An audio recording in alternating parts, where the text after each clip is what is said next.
we are live. Yes, we good today.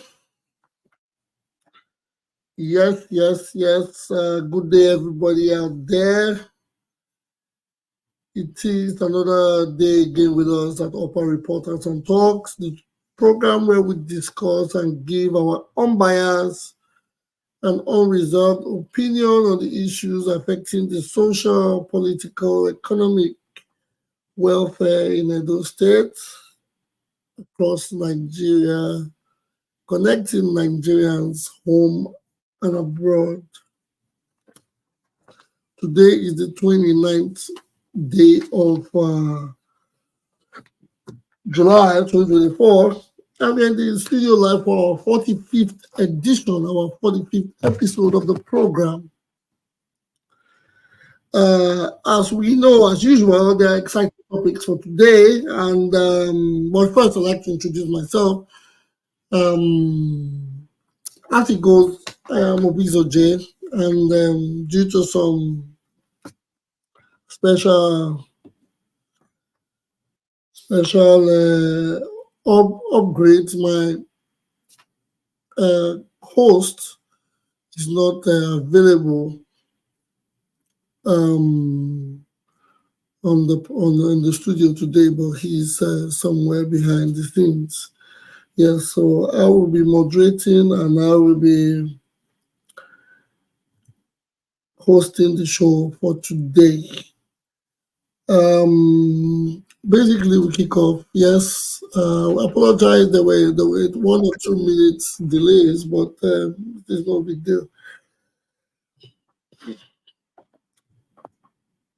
As we start the show, it is the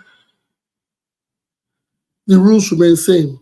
The rules are the rules, and interjections, questions will always come up. First, I'll put the screen on the screen. Telephone lines are open. WhatsApp, please don't hesitate to give your calls and make your contributions to the topics at hand. Yeah, for today, our topics are still on the hardship in Nigeria or across the world. Yes, the protests, forthcoming protests. Yes, the UK, US, Canada issuing security alerts, traders fear looting. For the mass protests, there are stories, rumors that the politicians, so senators, representatives, etc., are going abroad because I think there's a holiday in the house. There's a holiday. There's a 7 week. I think they have a 7 weeks holiday. So a lot of these people are leaving the country due to the insensitive nature of things and for the fear of the protest. Going to Edo State, we talk about one state, one governor, 2 deputy governors. That is a bit of a topic that we might discuss. That will be the first topic of discussion, and we would just give a little bit of discussion on that. With the crisis coming forth, with the protest and the crisis on ground, there are speculations that fuel price in Nigeria has increased to 1,300 in certain places, and several depots are rumored to have run dry. I don't know how authentic this is, but those are the speculations we are getting. That's another hurdle to cross. But in all that, the president has signed a 70,000 naira new minimum wage bill into law. Then after months of deliberation, and it has been finally it has been signed into law. And lastly, the federal government, Nigerian federal government says there is no need for planned hunger protest as they are making amends to demands, as they are making answers to demands. Well, there are several topics here today as we have on our fingertips. But first, I like us to go straight to Edo. Let us go to Edo and let us discuss. Yes, campaign has started. Elections will be in 52 or 53 days' time, and every day everybody has kicked off. But before we go further, let us talk about the state with two deputy governors. There are no, we don't understand. I wouldn't say we don't understand. We do understand the scenario, the situation of things, but last week it was said that the court reinstated the impeached deputy governor, and there were a lot of technical explanations to this, which we always get from lawyers.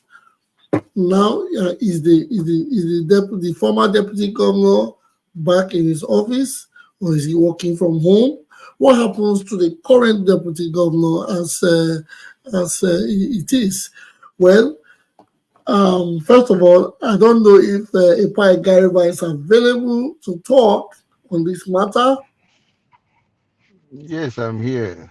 Oh, thank you, sir. Thank Welcome. you. Thank you. Thank you very much. Yes. Sir, please, the topic is that I want us to start with Edo first because they says it says there's no we have not heard anything after the reinstatement of Comrade Shuaibu. You know, after he was reinstated, he came to Benin and the whole thing transpired. Yes. What we haven't heard anything. What is the outcome? Is it that Edo State has because Edo State they say it's a unique state, and we say we praise our state and say it's unique. Does it mean we have two deputy governors? What is going on? So I'd like to know if anybody has any information or what we let's just deliberate on it before we move further into the main topic. Okay. Thank you very much, Mr. Host, and special appreciation to co-panelists here. May God bless all of you. I think, and a special appreciation to viewers too. What I'm saying, I'm not a lawyer, I'm not a legal practitioner, but with the little education we had, I think we should be able to understand that there are no two deputy governors in Edo State. Is only one deputy governor as we speak. That is, I think, Mobile Godwin, Engineer Mobile Godwin. That is the certified deputy governor. Because even if the court reinstated Philip Shaibu, the process is still ongoing. Because since there was the appellant court has not seated, has not heard the case because the case was appealed, and they applied for stay of execution, which means he has to wait until the verdict of the appeal court. Even after the verdict of the appeal court, if the PDP or Obaseki group they are not satisfied, they can take the case to the Supreme Court for final adjudication or something like that. So I think for now, Philip Shuaibu is just I think he's just causing problem. I think he knows because he's very educated. He knows what he's supposed to do, and he knows what is attainable by law. And he said he's working from home. His home is not the deputy governor's office, because it's very impossible for you to say there are two deputy governors because the other one was installed by the law of the state or the law of the federation, whatever. So it is not possible for you to just say the deputy governor should leave so that the reinstated one should come and stay. It is impossible. There are processes that all these things are supposed to follow. About 30 minutes ago, I was just watching from one of another platform, one popular platform, Niger Watch. Shoaibu said Governor Baseki wanted to assassinate him. He's giving. I don't know. He's very educated. I don't think it is good for him to be, carrying all those allegations that probably unfounded, because you'll be made to defend all these allegations you are saying on national TV and all that. So I don't know. But anyway, for me, there is one deputy governor until the appeal court sits on the case and pronounce another judgment. But even after that, the case will go to Supreme Court. Thank you very much. Thank you very much, sir. Yes, I appreciate your explanation to it. But yes, it only beats my imagination when these things happen, because I think our our our society, when I mean our society, the Nigerian society is the only place in the world where these funny things happen, and people see it as a norm. Where a court, or where rather the court can give certain verdicts without deep clarifications, and the people sometimes don't even they don't abide to these laws, because whether we like it or not, the crazy incident happened where an officer lost his life, allegedly. I would say allegedly, because some people still do not believe that the man lost. I don't want to say this is live program, and it will be disheartening if the families hear what I have to say about some people's thoughts. But if the man truly lost his life, why all the rancor? Why would they? Why? What are they fighting for? Okay, apparently they have 3 months. Let us say 90 days to hand over. What is the deputy governor or is Comrade Tribal trying to come back to to take his salary, or there are some documents he's coming back in to fight for? Sometimes you just want to know why these people go that far, why Mr. they go that. Mr. Obi Zoje, right? Yes, you If can I'm call me correct, Jason. Mr. Obi Zoje. Yes, Yes, the guy is just trying to cause problem, because he already said. I listened to him when he said he knows Obaseki is not going to pay his salary for the remaining months. yeah, And even before now, I think he said Obateki was not paying him also, or paying his personal assistants and all that. He's just going to cause problem. I would have advised that he gets his judgment so that they reinstate his pensions or arrears or whatever.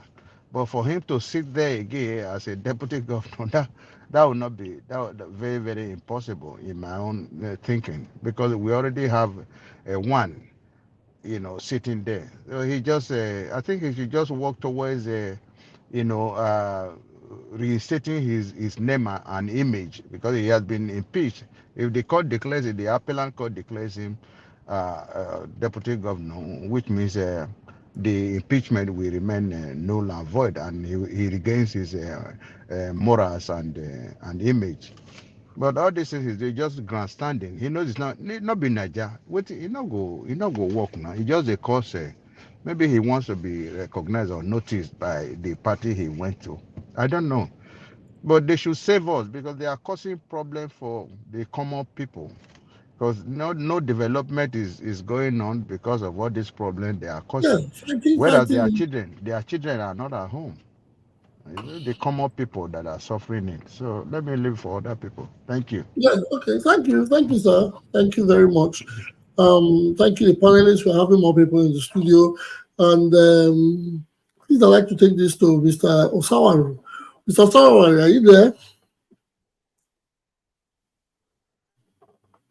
Okay, before Mr. Osawaru responds to this, let me take it to Mr. Osa. I'd like to let me engage the people on this the Edo State matter of let's just have a deliberation on it before we go into the major topic rocking the entire nation. Osa, are you there? Osawara, are you there? Okay. Mr. Uyi, are you there? Hello, Mr. J. Can I come back in like 5 minutes? I just got in. Okay. Okay. Thank you very much. Thank you very much. Okay. Honorable Fosa, are you there, please? Yeah, I'm here. Okay, Mr. Uyi. Okay, I'll go Mr. Uyi before Honorable Fosa. Professor, please, let Mr. Uyi give us submission. Yeah, we are talking about the one state, one governor, two deputies. The situation of things. We know it is funny when we hear all these things, when we hear of all these things happening, the state having two or an impeached deputy coming back and he has been reinstated and they've been up and down. Why are we going through this? These things stall like the previous speaker said, or the previous panelist said. These things stall the development. It gives an uncomfortable gives the state an uncomfortable place to be. Why are we having it? Is it that who do we blame here? Who do we hold? And who is the original deputy governor? As it stands, um, we really don't know what the law says about anything anymore. Because what I have come to understand with this Edo State Deputy Governor debacle is that everyone now interprets the law according to how it suits them. So we really don't know. I don't know what the law says about. Some people said if you have applied for a stay of execution, it does not need to be heard, provided there's an appeal. An appeal has been filed, that it automatically stands. And some say that they need to hear the stay of execution and it need to have been approved by the judge. So there's if if the Edo State government is not obeying court order, as they have said, but there's a repercussion for it. So I don't know why the punishment for not obeying court order. That's the content of court, if I'm not mistaken. So I don't know why the other party have not proceeded to the next stage. If really, because you cannot be deputy governor from your house. You cannot be deputy governor without a budget. You cannot be deputy governor without actually working as a deputy governor. So what are you just a deputy governor just for the name or for the immunity, or you want to just But want to but have? but it is stated, or there are documents that the court reinstated him. And when the court reinstates him, does it relinquish the sitting deputy governor, or does it take that one out of office? Because But like I said, what the state government is saying, the court reinstated him. So it's meant for the state government to now accept him or accept the court judgment and allow him come back to office. But what the state government, what they are saying is that they have appealed, they have filed for a stay of execution, and as far as they are concerned, he remains impeached. So why are we acting as if we don't know the stand of the state government?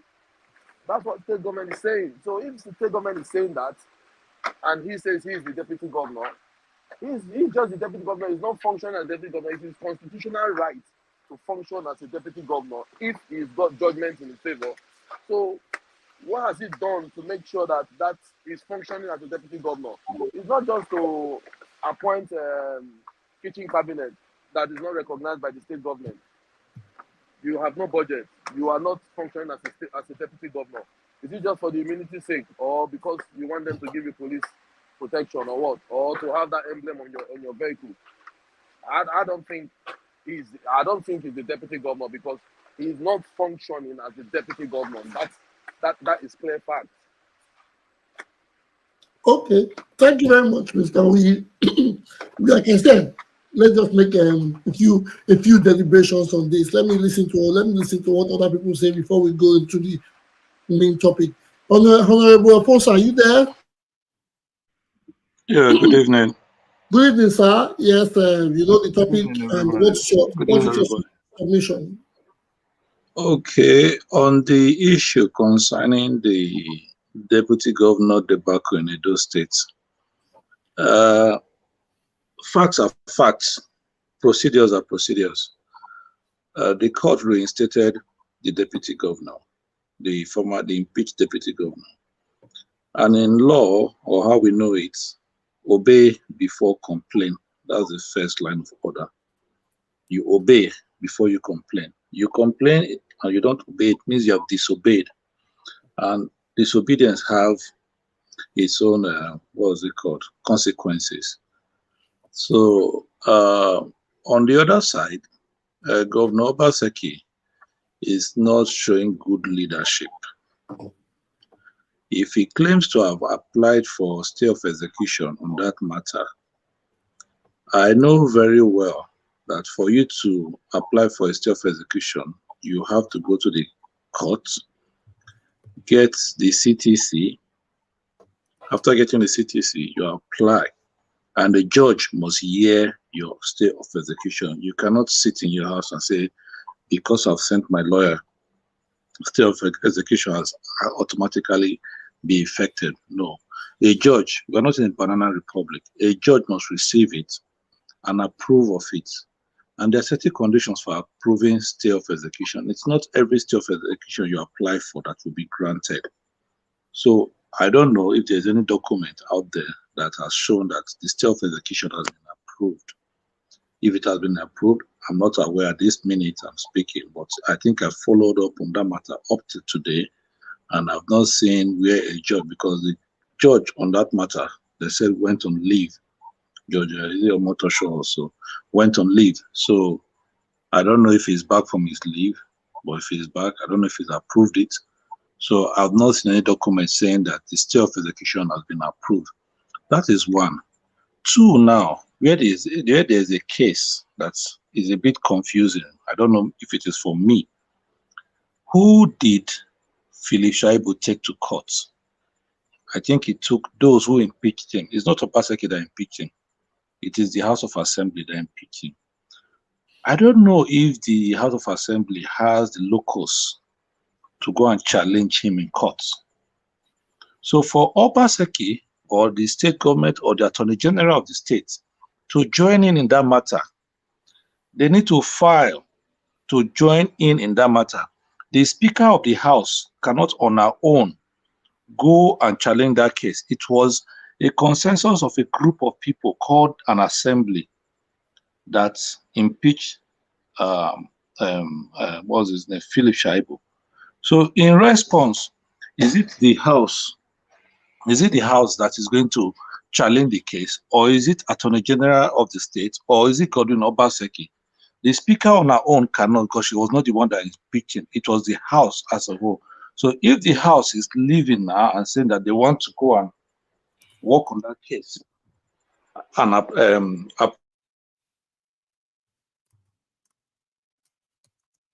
Are you there? Are you there? Can you hear me? Professor, are you there? I think we have lost him for a minute.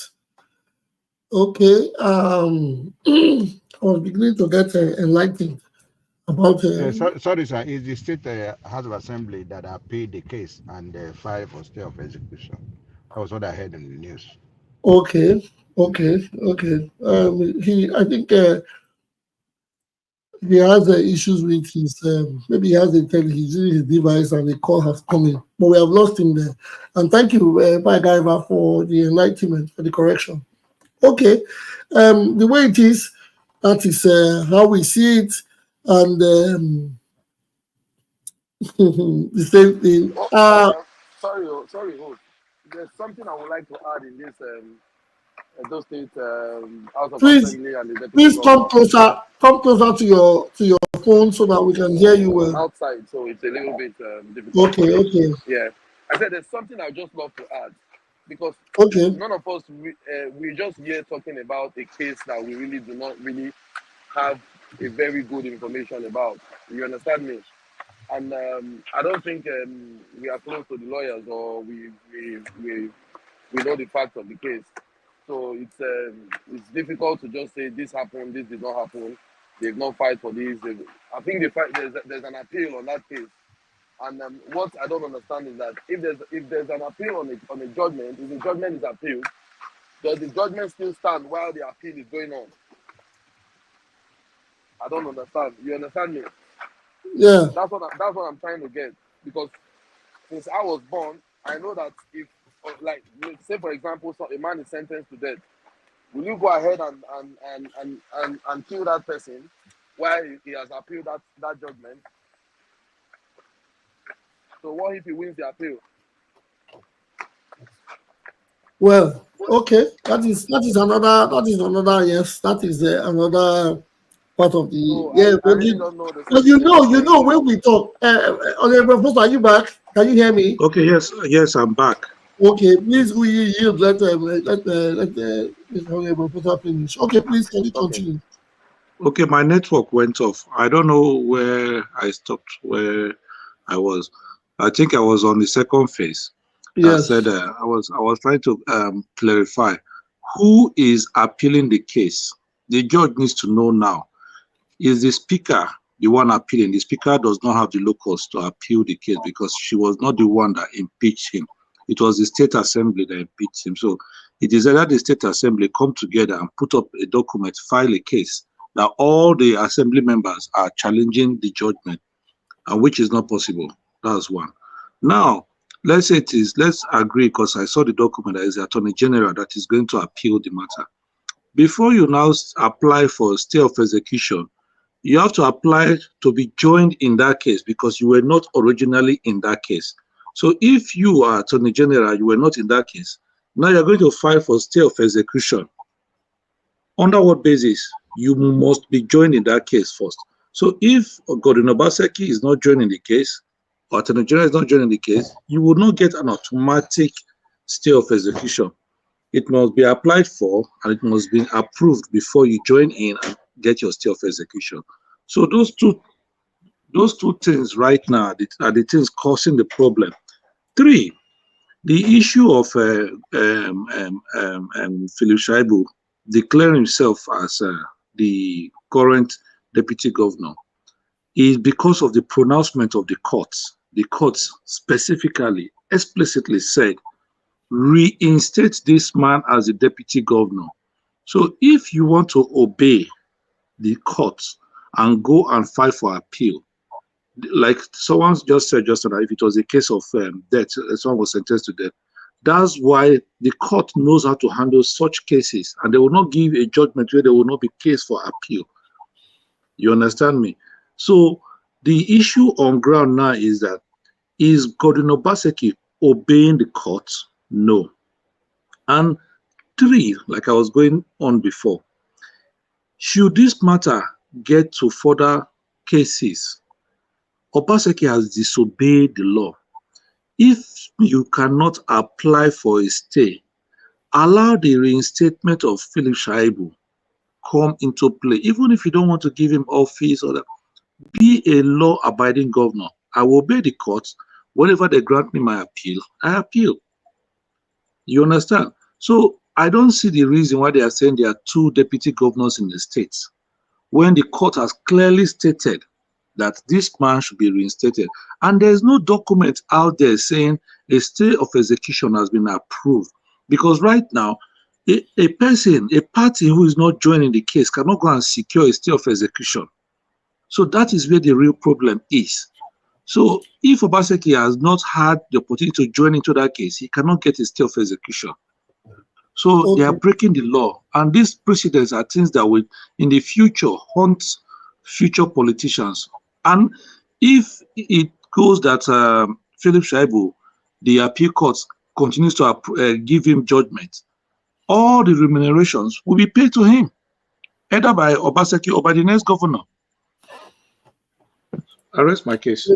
Thank you, Honorable Foster. Yes, Mr. Osa, you're next. But just hold. I need to make a clarification on something. First, let's take it back to the scratch. Let's take it back to where it all started, because it is evident that the governor did not wake up in the morning and just say, okay, the deputy, you are leaving, you have been impeached. The impeachment process had its own frame, which the House of Assembly, which from what we gather, that the House of Assembly made this move, and it wasn't the governor that impeached his deputy, but it was the House of Assembly. And they had a reason, which I believe for the process or for him to be impeached, there was a valid reason for this. Did the courts now go to check why? Because I'm not for or against. I'm just saying this because these are antecedents that will be used when even our children may become governors. And these will be cases to be these will be references. Now, let us put it in a distinct, because I know politics and law, they think they are friends, but I don't see it like that, because it confuses us a lot of times. And I think that's why some people do not believe in these systems, these independent bodies.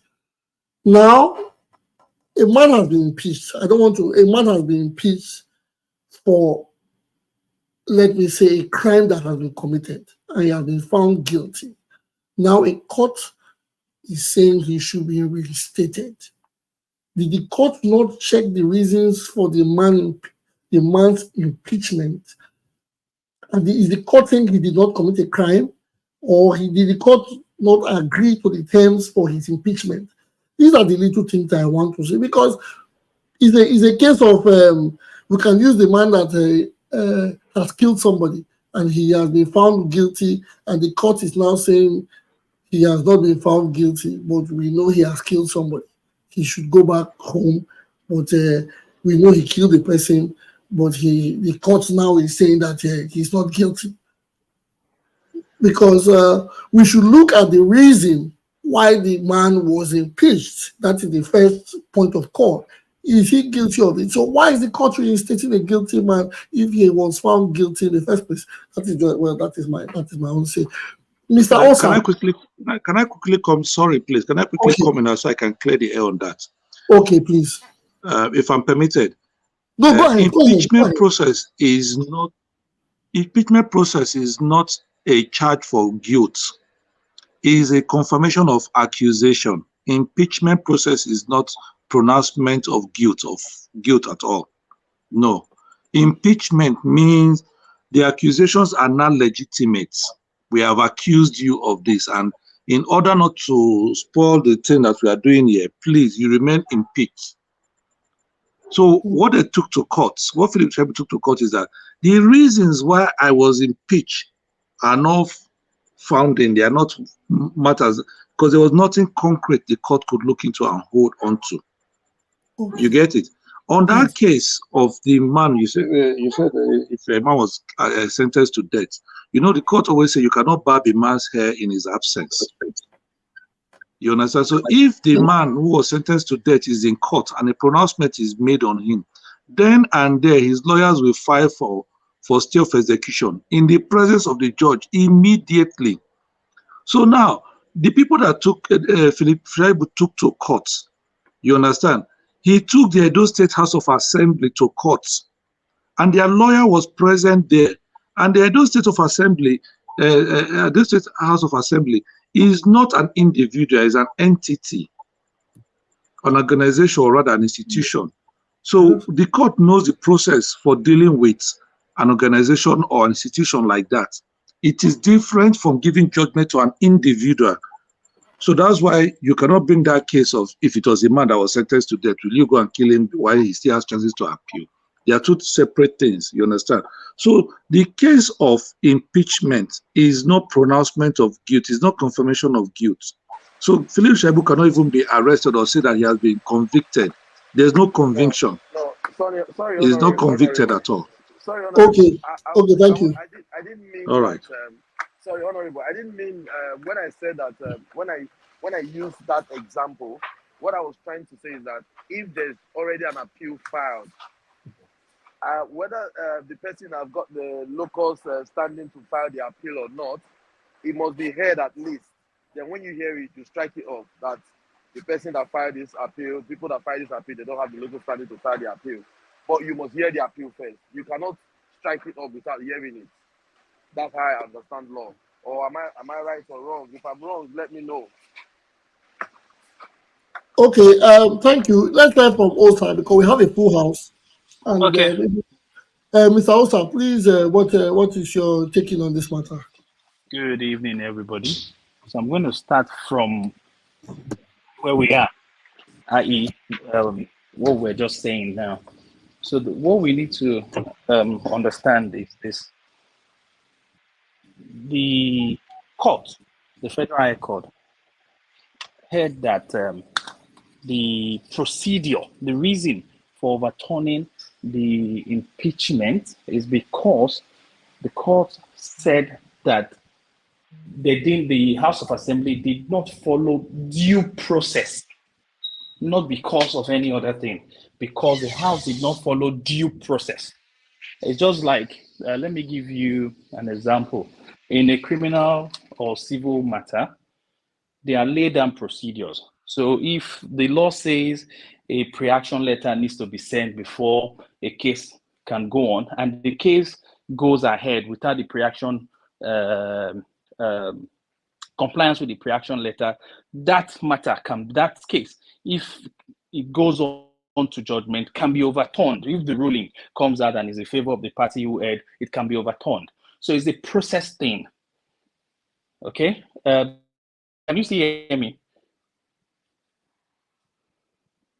Yes, Hello? we can hear you. Yes, I Yes, can hear we can you. hear you. Yes, we can hear you. Okay, great. Okay, so it's a process thing. That's why it was overturned. Then, on the issue of the AG representing the House, yes, what we need to also understand is there are 3 tiers of government. You have the executive, you have the legislative, and then you have the judiciary. The Edo State House of Assembly, EDHA, falls within the legislative arm, and they are represented by the AG. The AG represents the entire government, and that is why the AG is representing them, not because Obaseki is in the case. No, Obaseki, it has nothing to do with Obaseki. Obaseki is not a party to that suit, and is not a party now at appeal. Okay, so. Okay, so sorry, I want to get something a bit of clarification from you. Yeah. So are you now saying that the court has seen that the process that the Comrade Tribal was impeached was a bit flawed? Is that what the court No, sees? and they didn't use the word fraud. The word fraud Flawed. I was mean not flawed, used. not fraud, flawed. Flawed. Oh, FLAW. Okay. That it was not due process. Because Yes, if it yes, wasn't due process, that means it was yes, flawed. yes, Which means, in all yes. honesty, It did not come. So let me ought to be just say it this way: reinstated. that the Edo State, hold on, that the House of Assembly failed to comply with due process in impeaching Yes. Shaibu. That was it. Yes. Okay. So Yes. Okay. he ought to be. So in all ramifications, he ought to be reinstated. Hold on a minute. Then the court went ahead to also make pronouncement that Shaibu should be reinstated. Good. Because That was very clear. Great. like I said, in all honesty, why should the House of Assembly impeach somebody on a flawed process?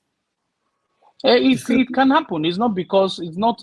That If is you not. It miss is the not process, supposed. no, Yes, no, it hold can on, happen. It is not right. no. If This it is is right, it's not oh, right.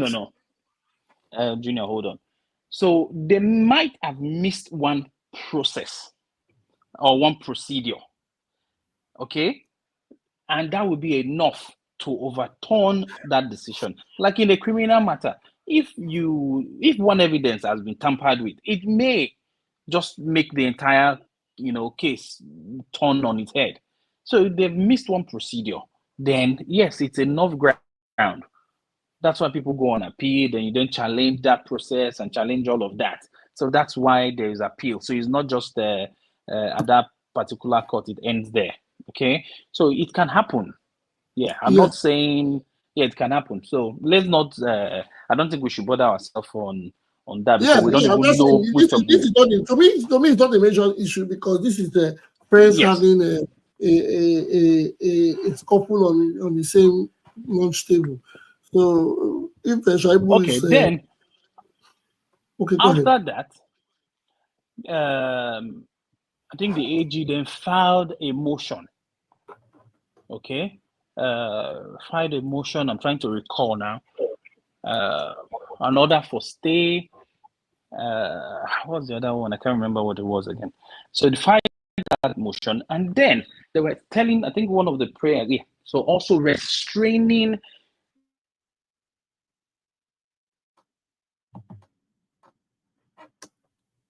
Are you there, Mr. Osa? What's going on today? Okay, I can hear you. Can you hear me? Yeah.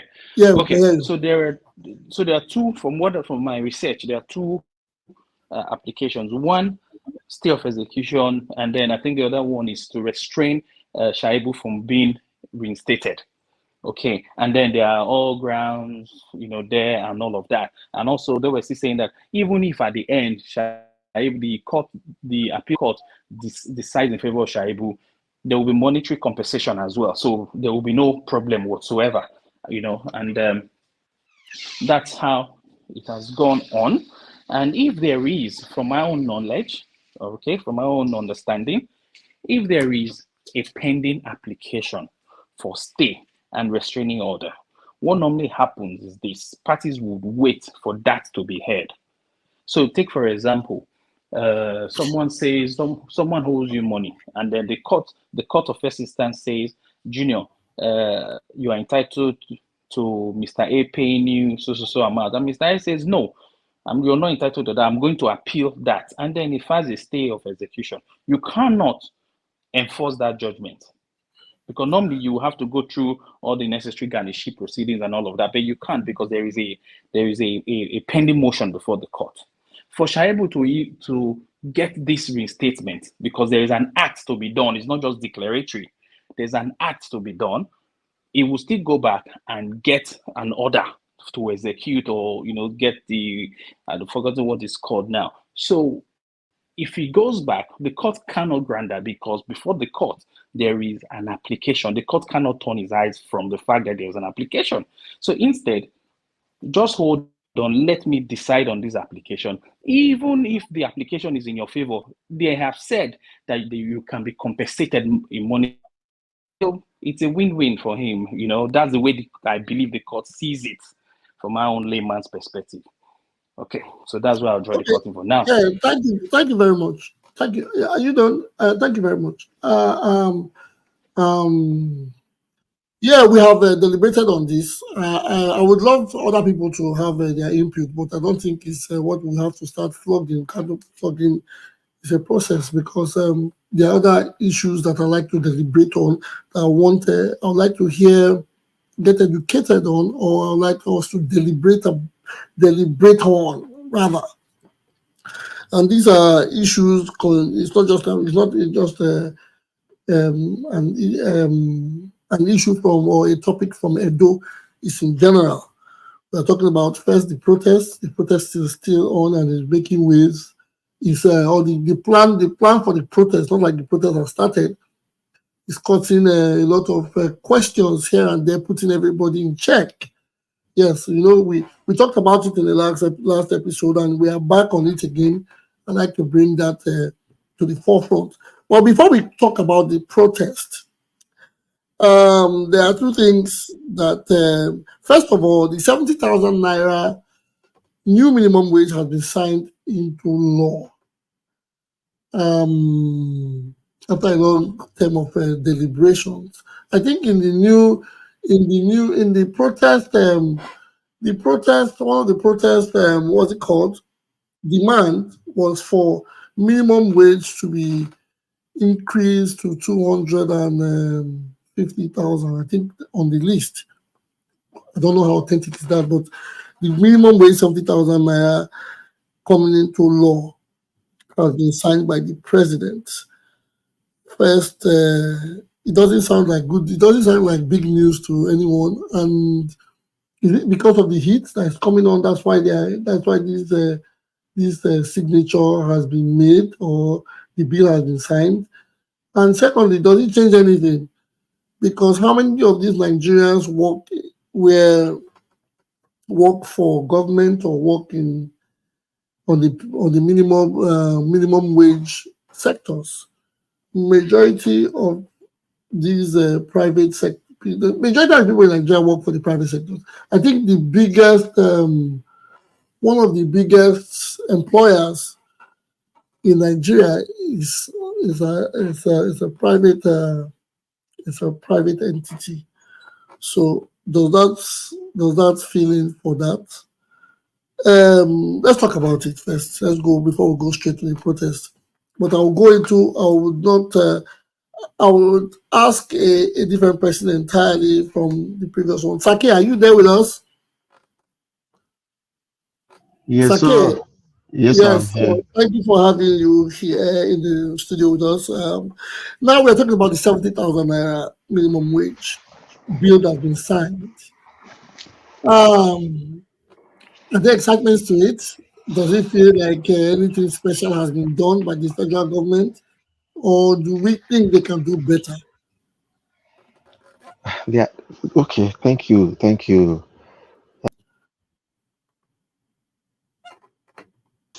Can I be heard? Because I'm jumping to backstage and into the show. I don't know. No, Can you hear sorry, me? you're here. Yeah, yeah, I can hear Okay. you very well. All right. Thank you. So, yes, 70,000. Is it enough in today's economy? Realistically, nope. It's not enough. Yep. If you have a car, if you have a mini car, a 50 liter engine, okay, 50 liter fuel engine, and today there's already rumor that fuel is going above 1,000 naira. So Yes, to fill your tank, you probably use a full tank probably a week, right? That's how much for 50,000. That's a 50 liter. That's 50,000, right? For a week. 50,000, So in let's two say weeks, 1,000 naira. so one week you have almost blown your salary, right? Yeah, let's put it this way. Let's say, for instance, a person that has a car is not going to start on the 70,000 is supposed to be on the starter level. Probably the person does not have a car, but still, Okay. let's put it into transportation, Okay. which Let's is even say you are receiving 250. oh, Three times. Let's say three times 210. Three times that's 70,000, right? okay. Is that a fair? Yes, let's use a 200 or let's make it at 200, Okay, 200,000. that's fair. So for a week, you are burning 50,000 in the car.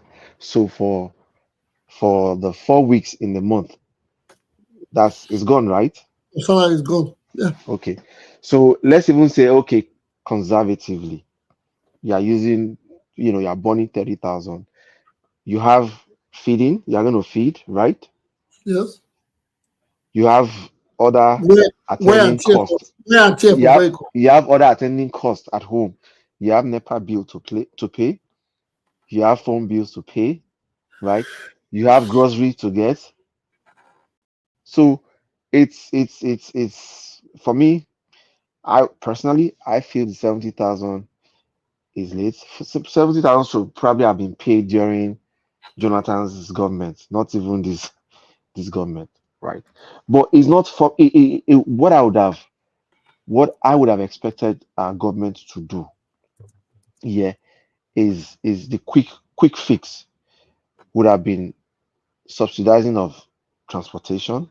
Okay, let us have good transportation. Okay, buses, train or whatever. Train might be that's a capital project. Okay, it will take a lot. It will take time. So we don't have it. I think we also have a tracks in part of the country. I think Yeah, from yeah. Ibadan to Lagos, you have from Warri Not from Lagos to to Kano. You can channel from Lagos to Kano. It goes exactly. through So we already have rate tracks that could have easily yes, been, that they can easily just renovate yeah. and get it, get it working. But that's not happening. Get, we've seen them brandish some buses, but the buses are not working. Because for me, if I'm earning 70,000 naira and then I know that transportation is almost free, that headache is taken off, right? Yeah. If the power is also subsidized, I know I don't have to spend so much on energy. A lot of financial burden is taken off me. Okay. And then the vulnerable, the very, very vulnerable people, they are getting food, all these billions that governments they are stealing right and left. If they can channel it and they are subsidizing food, giving food, palliatives, okay, we will know that yes, these guys are serious. There are steps. There are steps to tackling the economic problems, the socio-economic problems of this country. But we are not seeing any of those. All we are seeing is you are buying jets for presidential fleet. You are buying yachts for for the president. You are renovating the vice president's house, or you are building a new house entirely for the vice president. You are renovating the chief of staff's house, and all of these are billions of money, billions of money. So 70,000 compared to all this wastage is for me. You can't match it. Really, you can't match it. How much are we paying our National Assembly people, right? So what's special thing? Yes, they are our reps, but what are they today? Are they golden? Did God create them golden human being? What work are they doing that people in the civil servant, a director or any of those other people in the civil servant that are there from morning till night? What special work are they doing? What privileged work are they doing that they earn so much? So government needs to show that they are taking steps, right, to remedy the situation that we have in the country. They have to cut wastage, right?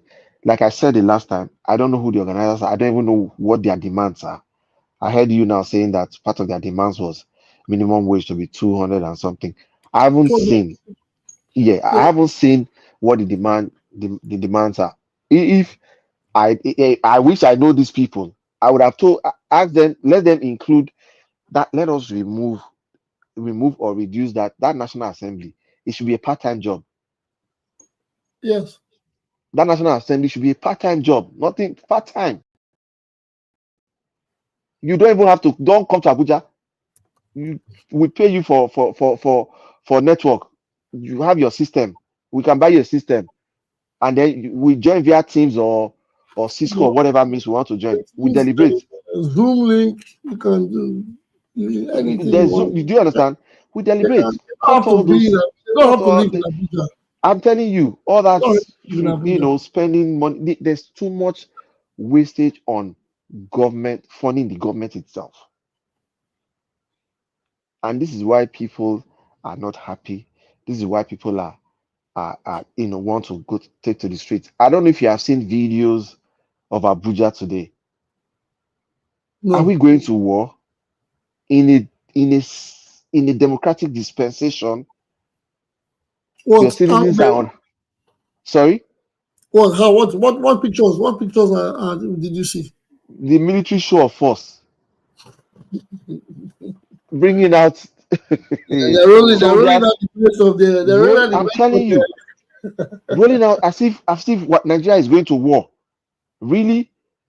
Because the citizens are unhappy and they want to show their unhappiness by going on the streets. Come on, really?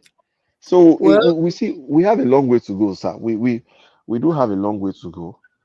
We really, really have a long way to go. there's another news that broke out today. That says another news broke out today that says the president has ordered the NNPC to sell crude oil to Dangote in naira. I saw that.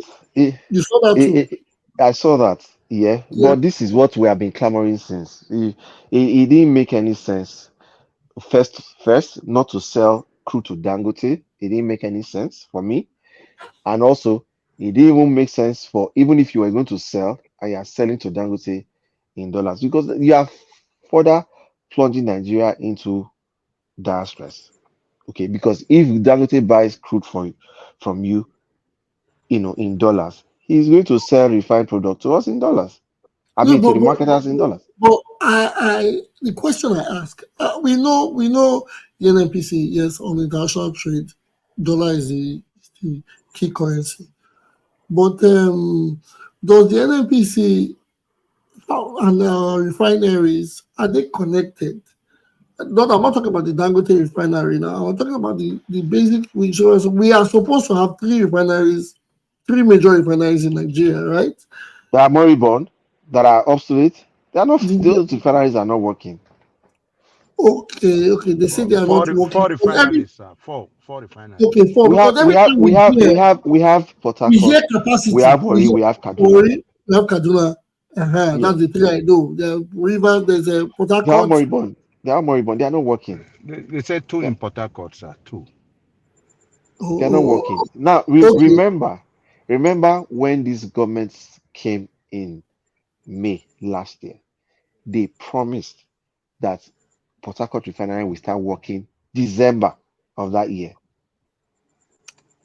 Was it We are was it in July. was it the government that promised or NNPC that promised? Because It was NNPC this. promised. We It always hear was capacity during Buhari's tenure. We hear it's a 70% capacity. They use common terms of Can I capacity. can I come in? Maybe I should speak some truths.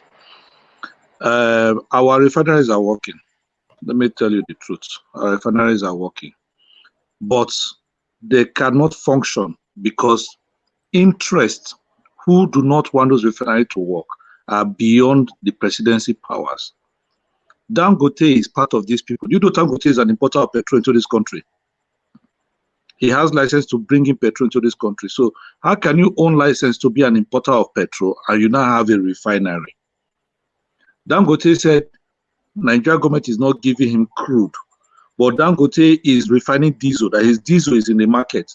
Where is this diesel? Where is the crude he's using to refine diesel coming from? Those are questions we need to ask. The man is playing on our intelligence. When his brother was president, he went and inaugurated a refinery and said, yes, the refinery is functioning. He did not know that Nigeria did not have crude to give to him in his refinery to refine. Why did he not allay those fears there? Now this government is tackling him. He's crying aloof here and there. They have told him, if you want crude, this is the process. Nigeria crude is sold in Manchester, not in Nigeria. He knows that very well. All our crude, when we lift it up, it is negotiated for in Brent crude markets in Manchester. So anybody buying goes there. If you are coming from America or wherever, that's where you go to buy. So for Nigeria government to take a portion of their crude and keep for Dangote is the change of plans that is happening. Why is the Edo State refinery not refining crude? It's because of this debacle. So people run and go and build refineries not knowing the process to get crude. Crude is not sold in Nigeria. Our Nigeria crude is sold in Brent crude markets in Manchester, London. So Dangote coming here to tell us federal government is not giving him crude. He's just playing to the gallery and maybe he's been stifled by this government and they're not playing his game the way he wants it. So he's not crying out. So sorry. okay. So can I finish my Our thought? refineries, just let me laugh. Our refineries, I have been opportunity to visit 2 refineries. I were told the truth, the absolute truth. These refineries can work. Maybe they will not produce up to the capacity that they were made to function, but they can give you 30%. And that is what the military were doing, using those refineries to delete to the car and importing to augment what the refinery is giving us. That's why we had persistent fuel queues during the military regimes. So now that you shut it down and we're importing, it's the business in it. That's why you're hearing them saying they blend crude in diesel in Malta and all such places. They know if this refinery is working here, they will not make so much money. So they go and open small refineries across and sell the same this thing to Nigeria. Our refineries are working. They just don't want to run it because it will not profit them. Thank you. Thank you very much. Okay, so Saki, thank you. you're still on. Yes, Saki. Yes, okay. I don't know. I don't know the source of the speaker that just spoke. So, but I will speak what I know because this is my field. This is where I work. My office is right opposite NMPC Towers. I visit there very often, so I've had the opportunities to interact with some of the people there time to time. I think weekly. If I don't go to NMPC Towers, probably like 4 or 5 times. Okay, so for clarification, NMPC is the sole importer of PMS into Nigeria. Dangote does not import PMS. No other marketers import PMS. NMPC imports PMS, and they, give people allocations. Okay. In the early part of Buhari days, okay, yes, there was this swap deals that they were doing with some of the majors. Yeah, right? Maybe Mobile, okay, you can bring PMS, we give you crude, you bring, refined PMS, AGO, but that didn't work for long. After a while, that stopped completely, and NNPC was the one sole supplier of PMS. AGO is, it's a free for all. Anybody, junior, you can go and bring your AGO and sell as long as Really? it meets the specification. Yes, AGO, that's diesel. Yes, I know. Yes, so if you have the license, you have the money, you can, so all the marketers, there are a lot of players, private people bringing AGO from everywhere and selling. If the price is right with you, the quality is right with you, you buy from them. No regulations, it's deregulated fully. But for PMS, I know that NMPC is the one that brings PMS and then gives people PFI, gives people allocation, for which everybody will. Saki, Yes, they were favoring some people. They were during Buhari's regime, they were favoring the likes of AYM Shafa, they were favoring the likes of Asma. Okay, now you Ahmad, see, yeah, so right, Prudent since the Energy, emergence since the emergence Granted, of Tinubu's regime, you will see those northern guys, their operations are really, really, really, reduced to a great deal. Asthma is almost out. Shafa is struggling, right? So they are still the ones bringing product. That's why people are crying. You said you have removed subsidy. Okay, you are the one supplying products. Who are you subsidizing? You are the one bringing the product. So who are you subsidizing, really? Before, Junior and Sons can go and bring product at the prevailing price and sell at a subsidized rate. So the government will pay you, the balance. If you bring product at 1,000 and government is asking you, that's why they say it is regulated. Government is asking you, no, you can only sell at 600. So the balance 400, who is going to pay it? They pay you. That's the subsidy. But now you are the one importing, and you say, yes, who are you subsidizing? To yourself? Do you get? So that's the yes. scam around the subsidy. So, well, I feel personally that the government must support Dangote. I worked in Warri for 5 years, and in that 5 years, my office was at a Efuru Junction, very close to refinery. You will see when for a long time refinery is not working, then you begin to hear the news. Oh, they are fixing the refinery. It's going to start working. It's going to start working. Then a week, it might be gimmick like the last speaker that said, might be a gimmick. Then after a week, you see, oh, the flame going up. Everybody will be rejoicing. Hey, refinery is working now. And then you see activities. You see activities, and then before you know it again, they'll say it has broken down. Yes, it might. Nigerians were funny people, very funny people. It might be true that they are in full capacity, they can actually work. It's just personal interest, greedy interest that is making it look as if they are obsolete, maybe. But what we know, the reports that we get, is that these refineries are not working. And if you see the budget, you see how much billions every year that all these refineries that people claim that the government claim isn't working, how much they are using to servicing the refinery. You have how many staff?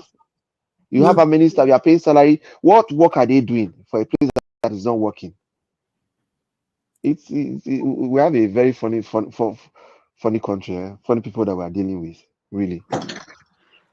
You see, sir, you just brought a lot of things and added. Who is the owner of MRS? Is it not Dangote? Who is MRS? MRS is Dangote. MRS is Dangote, yes. Who is the owner of Prudent Energy? MRS is not the one supplying importing PMS into the country now. No. See, let me make a clarification on that. Petroleum resources and all of that. Yes, let me. So these players you're talking about, they're just one cycle of friends. $10 and code. They're just one cycle of friends that sit on one table and determine things and still fool the government. Dangote and Tinubu are not in good books. We all know that one. They said he did not sponsor his campaign and all of that. So whatever Dangote is so we hear. Yeah, right. So we hear. Might be but they're not in good books. My campaign, well, how did Dangote get the land to build a refinery? They're not in good books, but I thought with the coalition with the coalition, Dangote got built his refinery in Lagos. If they were not in good books, or are we saying they are currently not in good books? No, but by the story, Dangote didn't start building that refinery today. Dangote refinery started way before Tinubu came out to say, "I want to run." No, so but he bought that land since. Tinubu has been king of Lagos from 1999. Yes, now, but you heard what my brother just said now? Allegedly. Okay, there's nothing Dangote will not do in Lagos that Tinubu will not be aware of. So allegedly, like they said, most of these things were not there. It's hearsay. All right. Like they said, that Dangote did not support Tinubu. Elections were just last year. The refinery did not start last year. So yes, they may have been friends over the years, right? But on and things probably got sour during the election. But he has Tinubu has ordered for the NNPC to sell crude oil to him in Naira. If they see a lot, I mean, Tinubu has forgiven him and he's saying, okay, let us do it. Or is it for the people? Is it like you're not following the news in Nigeria? Are you not aware that everybody that has been banned, my mother's line has been banned because she has not been in Nigeria for a long time? They released her line now. Yes, because people are angry. So anything that we seem to that we tend to agitate the polity, they just quickly, okay, everybody's making noise now, support Dangote. Either we calm them down. Oh yeah, the North are, it's not a secret that the North are not happy with President Tinubu. It's not a secret. It's not a secret that the North are among the people that are pushing for this protest. Yeah. So if everybody is shouting, hey, okay, not is to cripple the Northern agenda. Why is it stifling Dangote? Okay, let's appeal those sector. Let's douse the tension.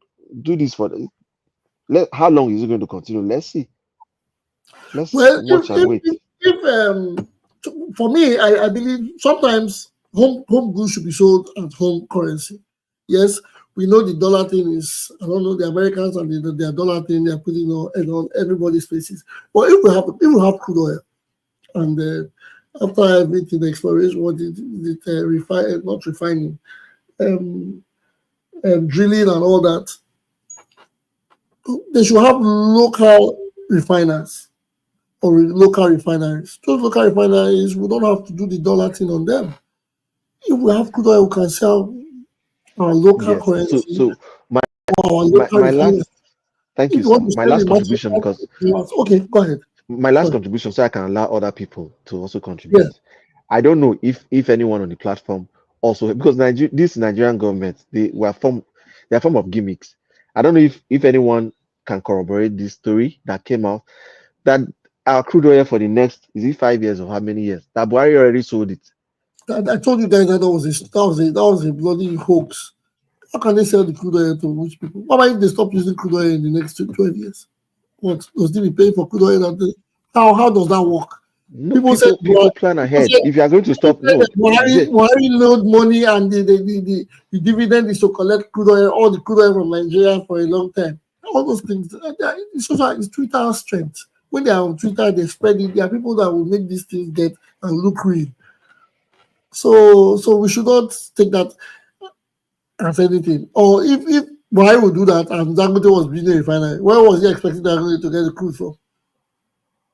So it doesn't work. All those things are not true. Nobody will go and buy your crude oil for 25 years. Even Saudi Arabia will not do that. Will OPEC even allow that? So those stories are not. I've said it before here. We have to say what we know. We cannot just say because we see things on no. But people plan. people No, argue people plan. about it and we just I wouldn't disperse. I wouldn't disperse that kind of no, it news, cannot be. right? Buhari, I don't believe. I'm not saying it's a lie. I'm not No, saying it's true, but I don't believe exactly, nobody exactly. So, will but go on the but street but against it. why I may agree with you, right? If that is the truth, so at what point are they now going to be giving Dangote 600,000 that they want to be giving? They have it. These So people have it. I think it's just like I said, it's a bunch of friends on the lunch table. These people are on the same table eating, but greed is not allowing them to trust themselves.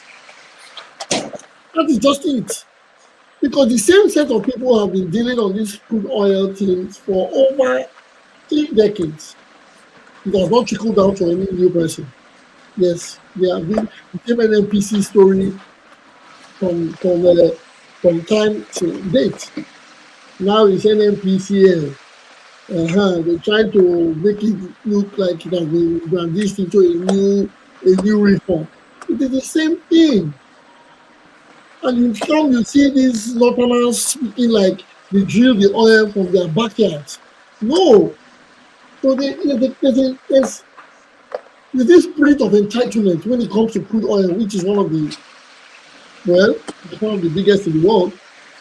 There's this entitlement in their voices. So these people are on the same table.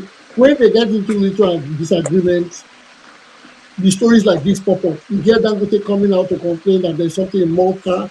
And Dangote, there's something in Malta. You're coming out to cry now. Was it built yesterday? Why haven't you told us about it? Now you're telling us about Malta. I'm not saying you shouldn't have, but they make us look like pawns on the chess table. That's just it.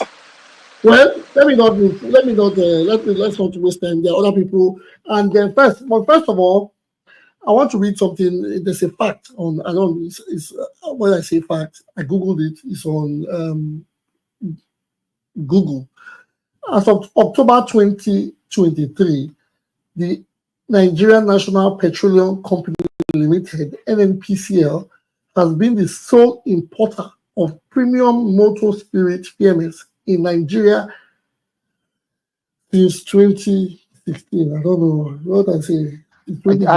I wasn't missing word, No, Junior. you didn't miss. It's Yes, my that speed, was so I know yes, what I was saying about that one. I was very emphatically about it because I know. yes. That was why I said I want to read it out for everybody. I posted it here, but I just want to read it out for those people that cannot see the post here. However, in July 2023, Prudent Energy, AYM Shafa, as you mentioned, and Amadem were granted licenses to import PMS. So apparently, the previous Honorable Enforcer probably was right towards that end too, that it wasn't only NNPC. They were granted license to import PMS, which some say is a sign that the market is open to others as long as they follow quality guidelines. Well, like you guys are right. I'm just saying, everybody. You have said it. It's a contradictory statement, anyways. If you say they are the sole promoter or the sole importer, rather, and now you are saying, however, Prudent, that was last year, Prudent They Energy were were giving Yes, they were license. granted license, They were but giving granting licenses license to does not import. mean they were granted license. But I'm not sure if they If ever you grant a enforced person it. license, give a person grant to a license. It doesn't That mean what they to carried it import. out now. It was last year. But I use it to draw Mm. some form of wealth. If they come to me and tell me they give me license to import petrol, even if I cannot roll the hand, I can call Aliko and say, Baba, this is it. I don't have the money, I have the license. So I But don't run it. AY Shafa is not Aliko. No, I'm not saying it's Aliko. I'm saying me, if they give to me as a Bizo J now, they give me a license, I get privilege and they give me the license. I might call somebody to say, because we know this Sahara Energy one time, they did import a PMSR, right? At some point in time. Well, let us not go further. We have our hands up, people's hands up. Is that Osa? Osa, are you there? Did you have did you wanted to say something on this matter? Yeah, but it's an old hand. So Okay. And Mr. Conco, you have your hands on twice. What do you want to say? Do you have something to say? Hello. Yeah, I just wanted to just a clarification. I heard somebody talk about the MROS, Dangote. Yeah, Dangote might be from the family, but MROS does not import petroleum into the country because that was formerly Texaco. So it was formerly Texaco who later become MROS, and they really deal with aviation fuel. So they are not refinery. So I think we should put our information straight because other people are listening to the broadcast. Thank you. Okay, thank you very much. Yes, we have AI in the house. AI, are you there? I'm here. How are you? Yes, fine, thank you. Good day. Please can you tell us your name or okay, your AI? Let us. Yes, what is your submission to the topic as it is? No, I'm I'm fine, just thank you. listening. I just came in for the optics. I just Oh, want to, yeah. Tony is okay, my friend, so I just wanted to jump into his platform to for the optics. I'm okay, listening. If I have okay, anything to say along the line, I will chip in one or two things. okay. Thank you very much. Thank you very much. We appreciate your being here with us in the studio. Um, like it is, yes. This is these days. So the initial talk was about the 70,000 naira wage bill, and we got to go. We delved into the crude oil sale and talk about that. Yes, back to the main topic, which is the 70,000 naira wage bill, which today in dollar. I don't always like to. Cause people like to in our country when you ask for a price for a commodity, they tell you about dollar. When you ask when you want to buy granite, when you want to buy mango or pawpaw, they tell you when they tell you a price, you ask why, they tell you there's increase in dollar. Yes, we know there's the increase in naira to dollar. It is, but it is unfair that the minimum wage of the Nigerian salary structure is just $43 a month. Even if I don't like to draw parallel lines on both currencies. I think our government can do better. The excesses are too much. They should reduce their paddles. They should reduce. After all, another news came up some days ago. I think yesterday. I don't know how authentic it is. There's this bulletin that was moving around saying the police will call back some of the orderlies they have sent out, or some of the is it the mopol? There's this letter that says that they were going to call back some of them ahead of the protest. First of all, those are the things, those are the excesses in the government that should be drawn back. If you drive through a governor's house, you can see more uniformed men than civilians. Why those are the who is paying for them? Why are they there? Are they under the 70,000 naira minimum wage, or who is paying? Would the government pay a police officer 70,000 naira to go and work for an individual, or he's paid to serve and protect? Is he paid to serve and protect one man or his family, or is paid to serve and protect the entire taxpayers of a nation? Well, it's it is it is it is there's a lot to be said. There's a lot to be said. Anyways, the main topic is about the protest, the forthcoming protest. Yes, I said we deliberated this last time on the program, and I said we will continue today. Yeah, we'll use the remaining time to discuss it. Now,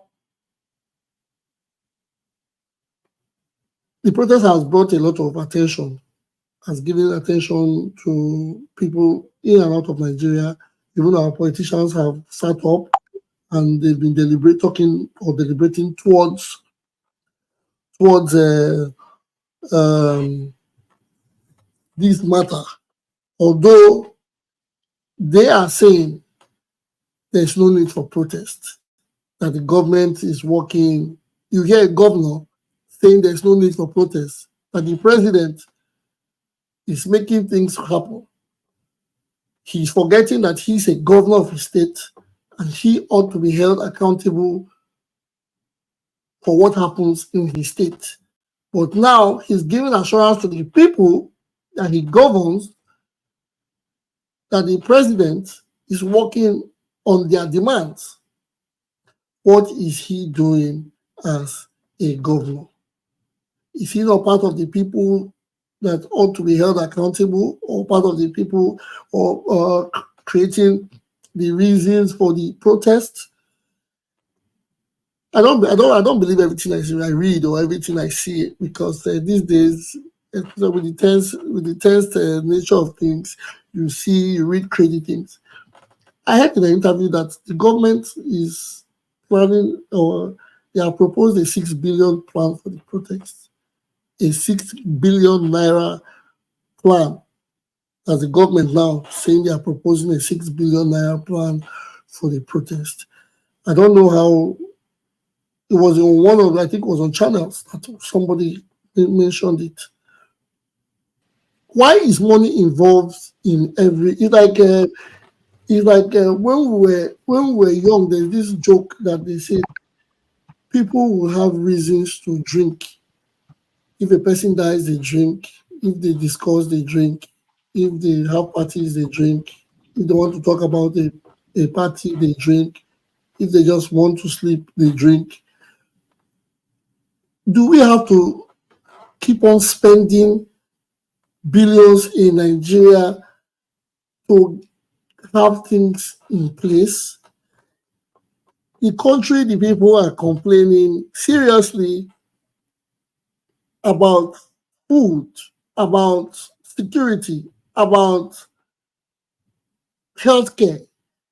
And all the time we watch the news, or all the time we go to tabloids, all the time we watch TV, billions are being spent. It is now, you no longer see million on dailies. We hear about billions and billions and billions. Well, it is. But anyways, I am not going to. This is not. It's not about me. We are talking on the planned protest, and we are going to continue from, like I said last week. Mr. Egbe, you are in the studio. Are you there with us? Yes, I'm here. Good evening. Good evening, my brother. You see, last time we talked about the protest, and we got opinions from other people in the studio. Yes, but you were not around. What do you think about the protest, the hunger protest that is coming up? Is it a no, or is it a go ahead for you? I think good evening everybody. Meanwhile, for me, I think it's very necessary, because I think that's the only thing government listening to. Since they proposed this protesting, you can see the presidency have been running up and down. That means they understand the power of the people.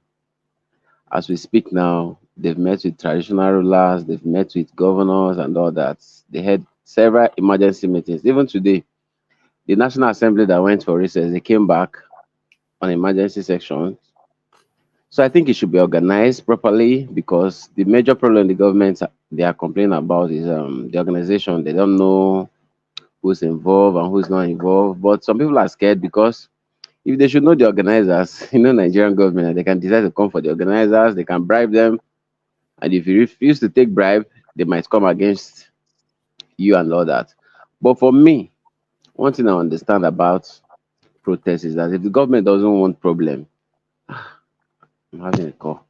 If the government doesn't want problem, they should just okay organize these guys, provide security for them, make sure there is no breakdown of law and order and all that. So I believe they should have the protest, but it should be peaceful and it should be orderly.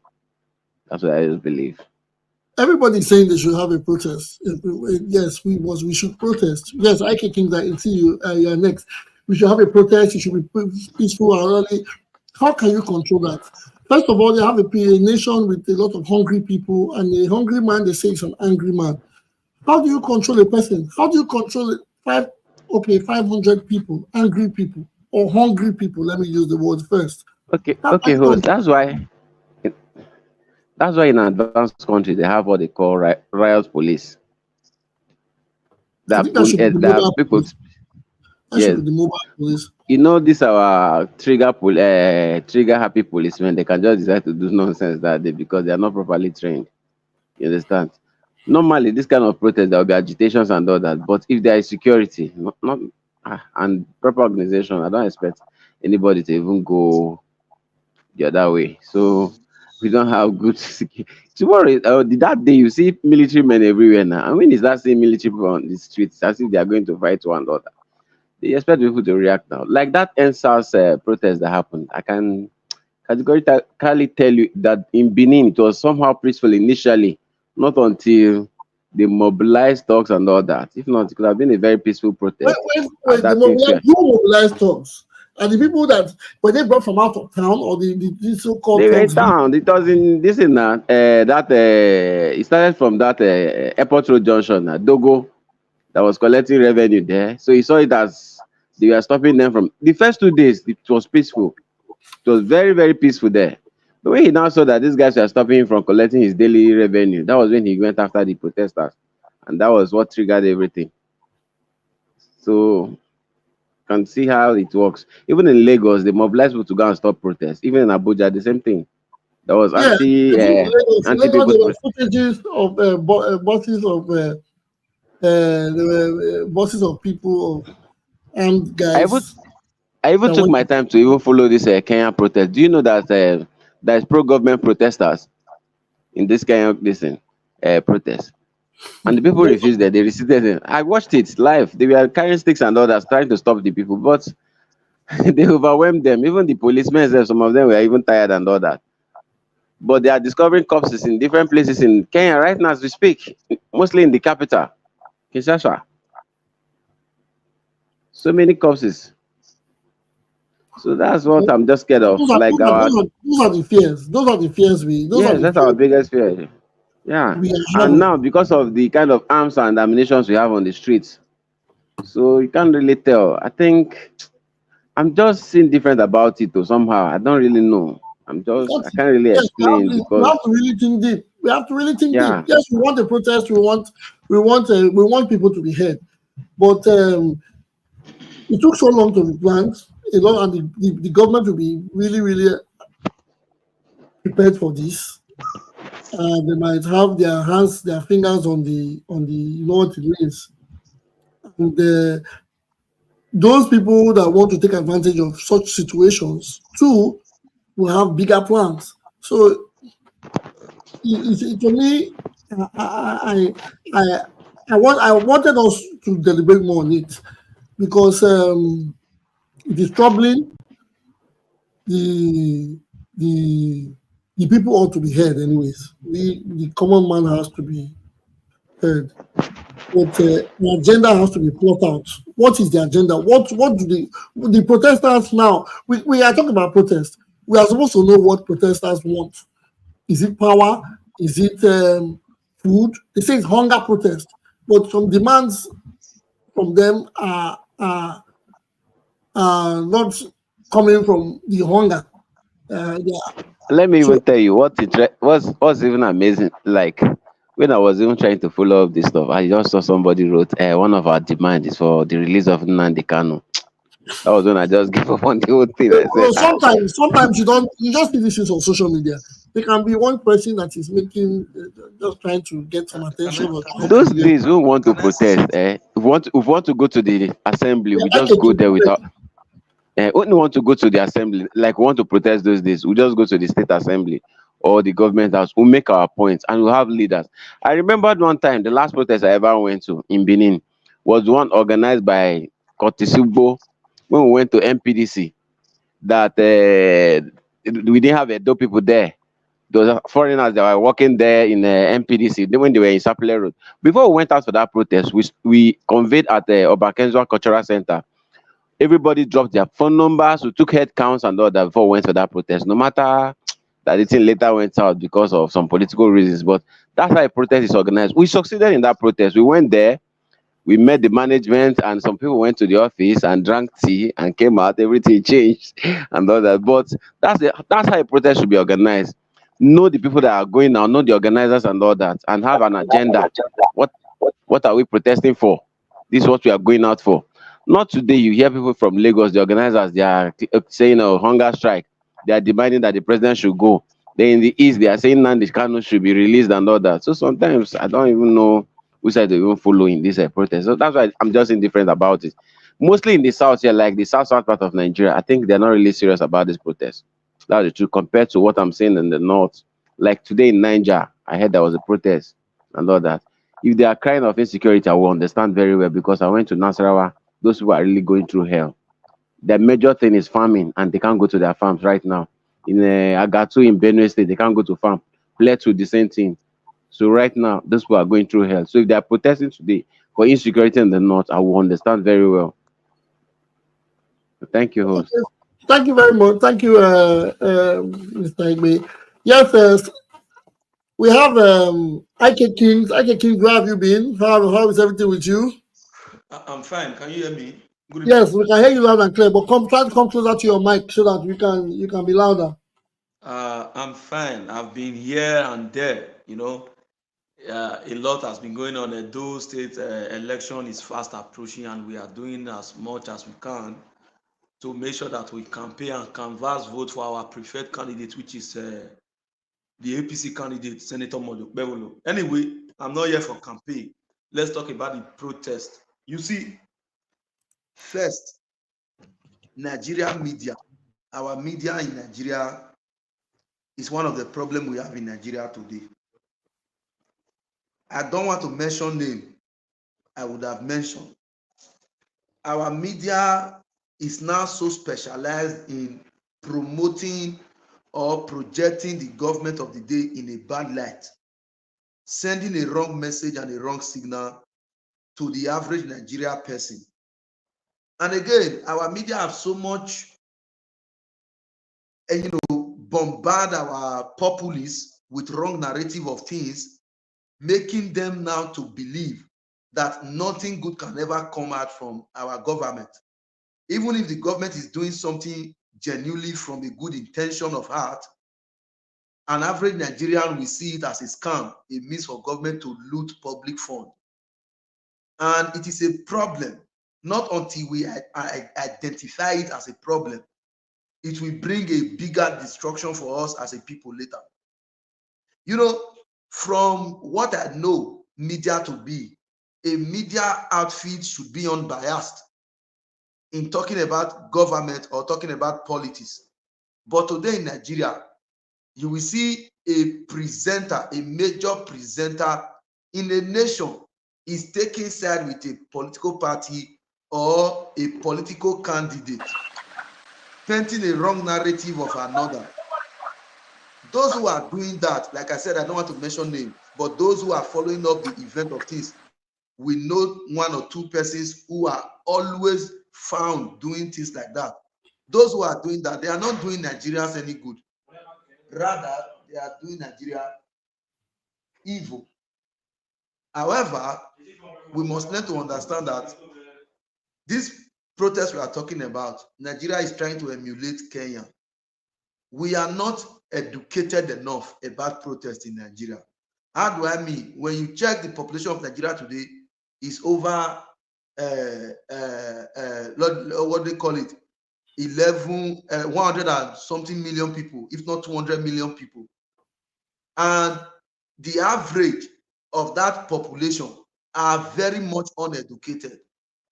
The only language those uneducated one knows is riot. You are talking about peaceful protest now because you are enlightened, because you are educated. But the average Nigerian boy who have not gone through the 4 walls of school or who have a poor education believe in riot. That is the reason why you see that every protest that has been carried out in Nigeria so far, history can tell, has always ended up in futility and in anarchy at the end of the day. Why? Our people are not educated. That's not true. That's not true. No, let him speak. Yes, it's a point. Let him speak. We'll talk about it later. Our Yes, people are not educated about protest. You may say it's not true, but when we talk about national protest, then the records are there. However, for me, I'm not in support of the protest at all. Because this protest they are doing now, believe you me, even if they do this protest from now to December, it may yield 0 or no result. Because why? The demands are not precise. There is nothing like hunger protest. You don't protest against hunger. You protest against the cause of hunger. Like our brother was talking about insecurity in the middle belt and the northern region of Nigeria, where it's supposed to be center for food production. If the entire nation is joining our northern brothers now to demand from the government to beef up security for those people so that food production can be made possible, we will understand. Not today, according to what he said just now. I also saw the news, release Nnamdi Kanu. Tomorrow, President Tinubu must go. The other day, fuel price must come down to 100 naira or 50 naira.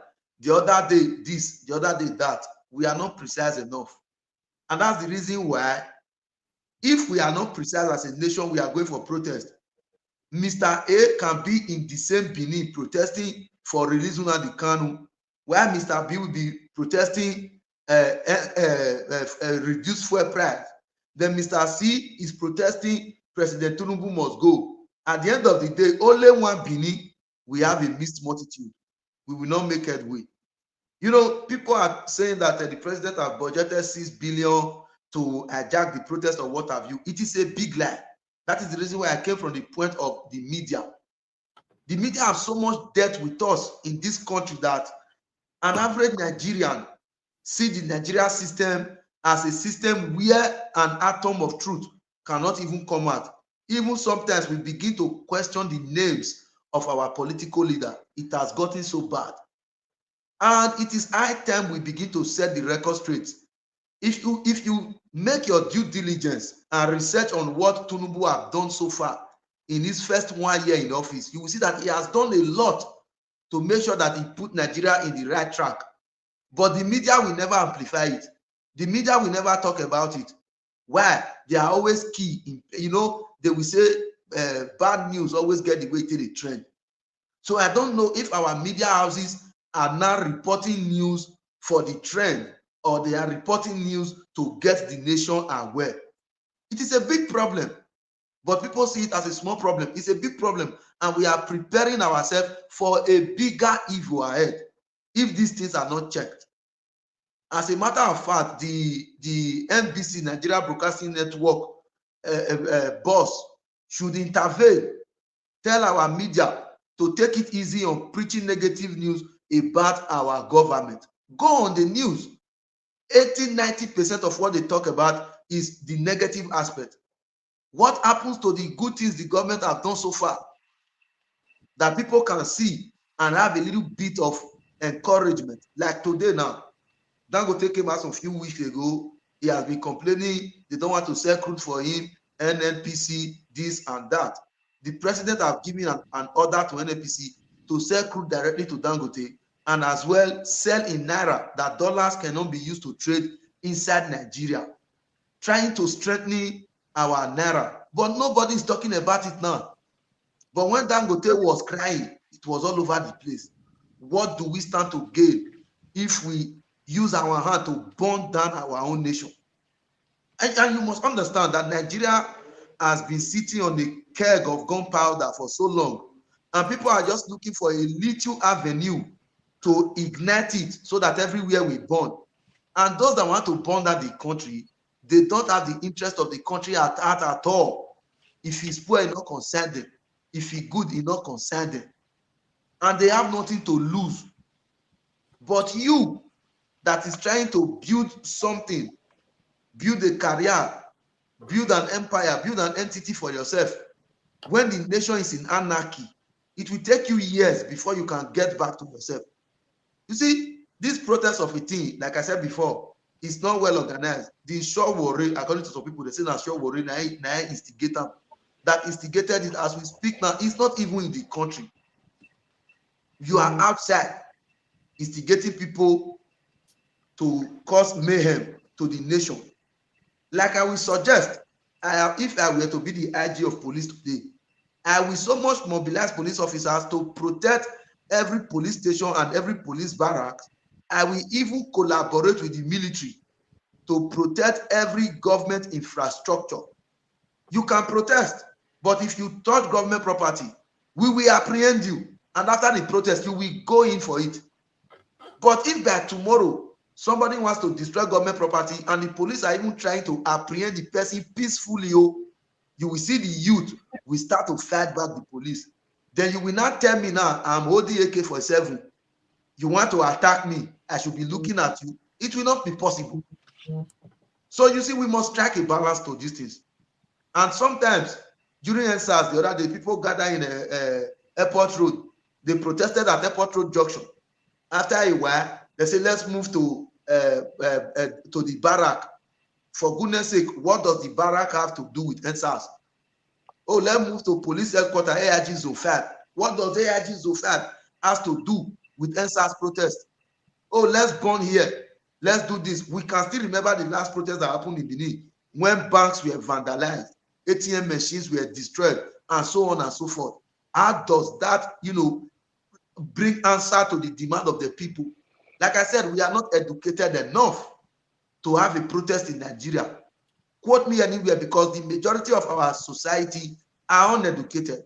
And you know what? So IK King, hold on, please. Yes, like you speak with a person sometimes. We are not educated enough for a protest, so we shouldn't protest. Okay. Like yes, no, you can just answer me yes or no. We shouldn't protest. We should just wait for things to go the way they want it to go. Is protest not a part of the massive right? For now, we shouldn't protest. You know why? First, this protest is vetted from the point of personal interest and sentiment. If it has always been so. Once. It has always been so.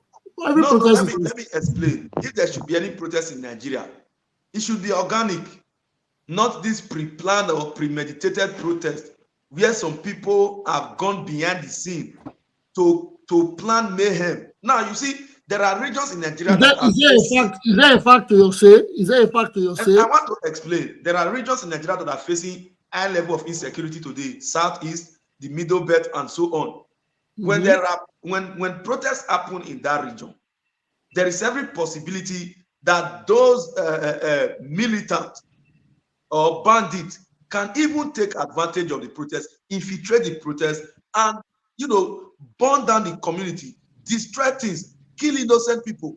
So we need to see ahead. We need to look at the danger that this protest will bring, even as we are considering the positive change that it might bring. And of course, it might not even bring, but the danger might not be inevitable. So that is it, sir. Thank you. Okay, thank you very much, Akiki. We have a caller. Please, we have a caller in our. We have been waiting. Caller, please. I know who the caller is, but caller, please say your name. Let the people know your name and where you're calling from. My name is Kelvin. I'm calling from Aberdeen. Yeah, but then yes, Calvin from Aberdeen. I know who I'm speaking with, but I just want you to tell the house. I know you. Yeah, Calvin, proceed. Yes, I was just listening to the last call. I think he said a lot of things very, very bad. But I think the only thing I would probably disagree with is the good Tinubu is doing and all the blah, blah, blah. But the one thing I totally agree with is that I don't think Nigerians are really educated enough to even have a protest. I agree with that statement. I'll tell you why. Look at the last protest they had, the NSAS. It's not an insult to Nigerians to say we are not organized or educated enough to have a sort of a protest. Look at the last NSAS. We saw what happened. Even some of the organizers when they intervened there, what the bag of rice and bag of yam got to do with NSAS and the protests you were having? Somebody just mentioned, he saw release what was his name? A freedom fighter, Nigerian freedom fighter, yeah.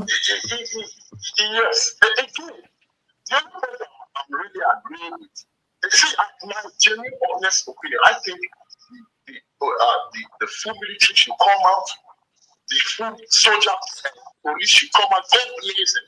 Because listen, I'm saying this from the point of still keeping Nigeria as one. There is so much going on in Nigeria right now. Look at the east of Nigeria. We know what is going on there. Some parts of the north, even today, still bandit issue. Let's just assume there's a protest group that can really take over Nigeria, that can really say, oh, enough is enough. Let me go and agree with these politicians. You know my view of that. After the session, I think there will be a civil war in Nigeria, just for security reasons. We know their protests will be. We know what will happen. There will be prison break. There will be all sorts of things because you cannot control a population that really don't have the particulars of in America. When you look at Black Lives Matter, they have something to stand for. You know, in the UK, in Japan, in France, it is Black Lives Matter. So many of these organizations. And again, the one point I want to make, we know people who really want to change Nigeria. It's not by this sort of revolution. We know that the last revolution ended in the Arab world, the Arab Spring. What result did it provide us? No, we don't need rallies. We need to start holding our elected representatives. I don't know why somebody is worried about Abuja. When you were elected, you can't tell that. Cannot even take your problem, right? To accept the government and explain this is what this community needs. No, you have to know about Abuja. It really makes no sense. Every state gets allocation. You see, you need to start monitoring the money in your state. Then we can achieve the federal government that the money is not enough. Maybe there is where money is going to stop. We should stop pretending that we're having policies and talks. You know, they are really, you know, again, if someone said something about minimum wage, 70,000 naira. No, forget dollar. How you said when you want to try to convert something to dollar, just take it in 9 cents. What is a bag of rice? So probably in 3 or 4. You think about it. We are doing something that how many of these people how many people in the business are affected by this? Most people are privately employed. How many people work for the state and federal government in the business? Without really saying that in a business. So when you talk about minimum wage, it's only effective when it affects the private sector. We are talking about minimum wage that one ton, you know, forestry is still paying work up to $5,000 a month. To be realistic, like, you know, me personally, I think the reason I agree with it, just to conclude, we're just not organized enough. I think what this will lead to will be, let's lose this government, let's say this drought and power, if the people will, that's the only result that would happen. I'm telling you, that would be the only thing that would happen in that country. So we still have a corrupt set of those people who kind of controls us. But if you really want that change, if you can nationwide, you can go to your own time, to your own constitution. You can't even change it. You have to go right about what's going on. How do you shoot the that comes out? I'm telling you, that's how I get it. It's okay. Thank you very much, Mr. Kelvin. You always come out with your own special way. Well, it's a protest. Let's realize the protest is not failed. Things are getting involved. People, when they say we are not dedicated for some certain things, I don't believe in that. I believe protests can be controlled. Protests, the end-serve protest was controlled. My host, I greet you. Yes, who is that, please? What please, upper reporter himself. I greet you now. Oh, Thanks. So yes. I greet everybody. Madam Zita, are you still there? Yes, she's here. She's here. She cannot hear my voice. She's Okay. here. May I quickly do my own job? I make all of nowadays YouTube. I want to subscribe. I want to like and share. Facebook, like and share and follow. Twitter, same thing, like, share and follow. And Instagram, like, share and follow. I bet want to subscribe, share and for YouTube immediately. I thank everybody. Sorry, say I did busy since. I just quick enter the house, I greet everybody. You guys are doing great. You are doing fine. I go use the floor to the next place like I did in Noisy Place. So that may I listen to now. Thank you, my host. Over to you. Thank you very much. Host, I beg, just give me 20 seconds. I beg, just 20 seconds. Yes. Yes, I wanted to counter what this before the caller said. See, when the Save Nigerian group hold their protests against Jonathan subsidy, I listened to one former AIG. He said that Jonathan gave the IG as of that time.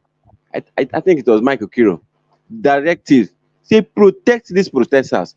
Meanwhile, remember, say that time at the heat of Boko Haram, now this thing happened. If they talk about insecurity, and that protest went successfully with the crowd and everything happened that time. Only one person died. Only one person died. Yes, you understand. This end-SARS protest we always refer to was peaceful. The Lagos State governor met them in Lekki to get there, discuss with them, finish. It was when they now put coffee, say, okay, it's time to leave that toll gate, and the protesters were still there. They now sent in the military from Bonny Camp.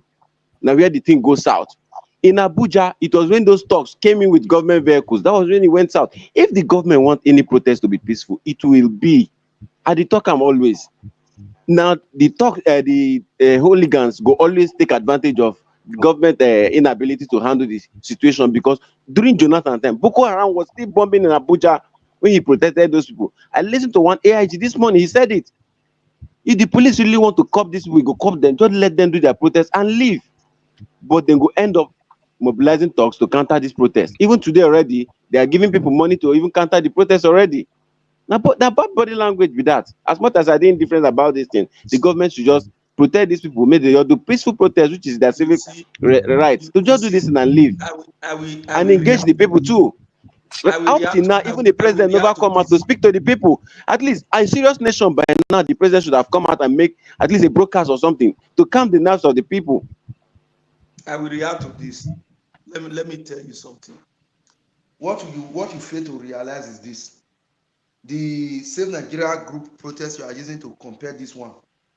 First, that protest was held in one place, which was Abuja. Then two, check the people that were predominantly in that protest. These are elite, educated people. You could see the likes of the Tinubu himself. You could see the light of Tunde Bakare. You could see the light of so many other people like that.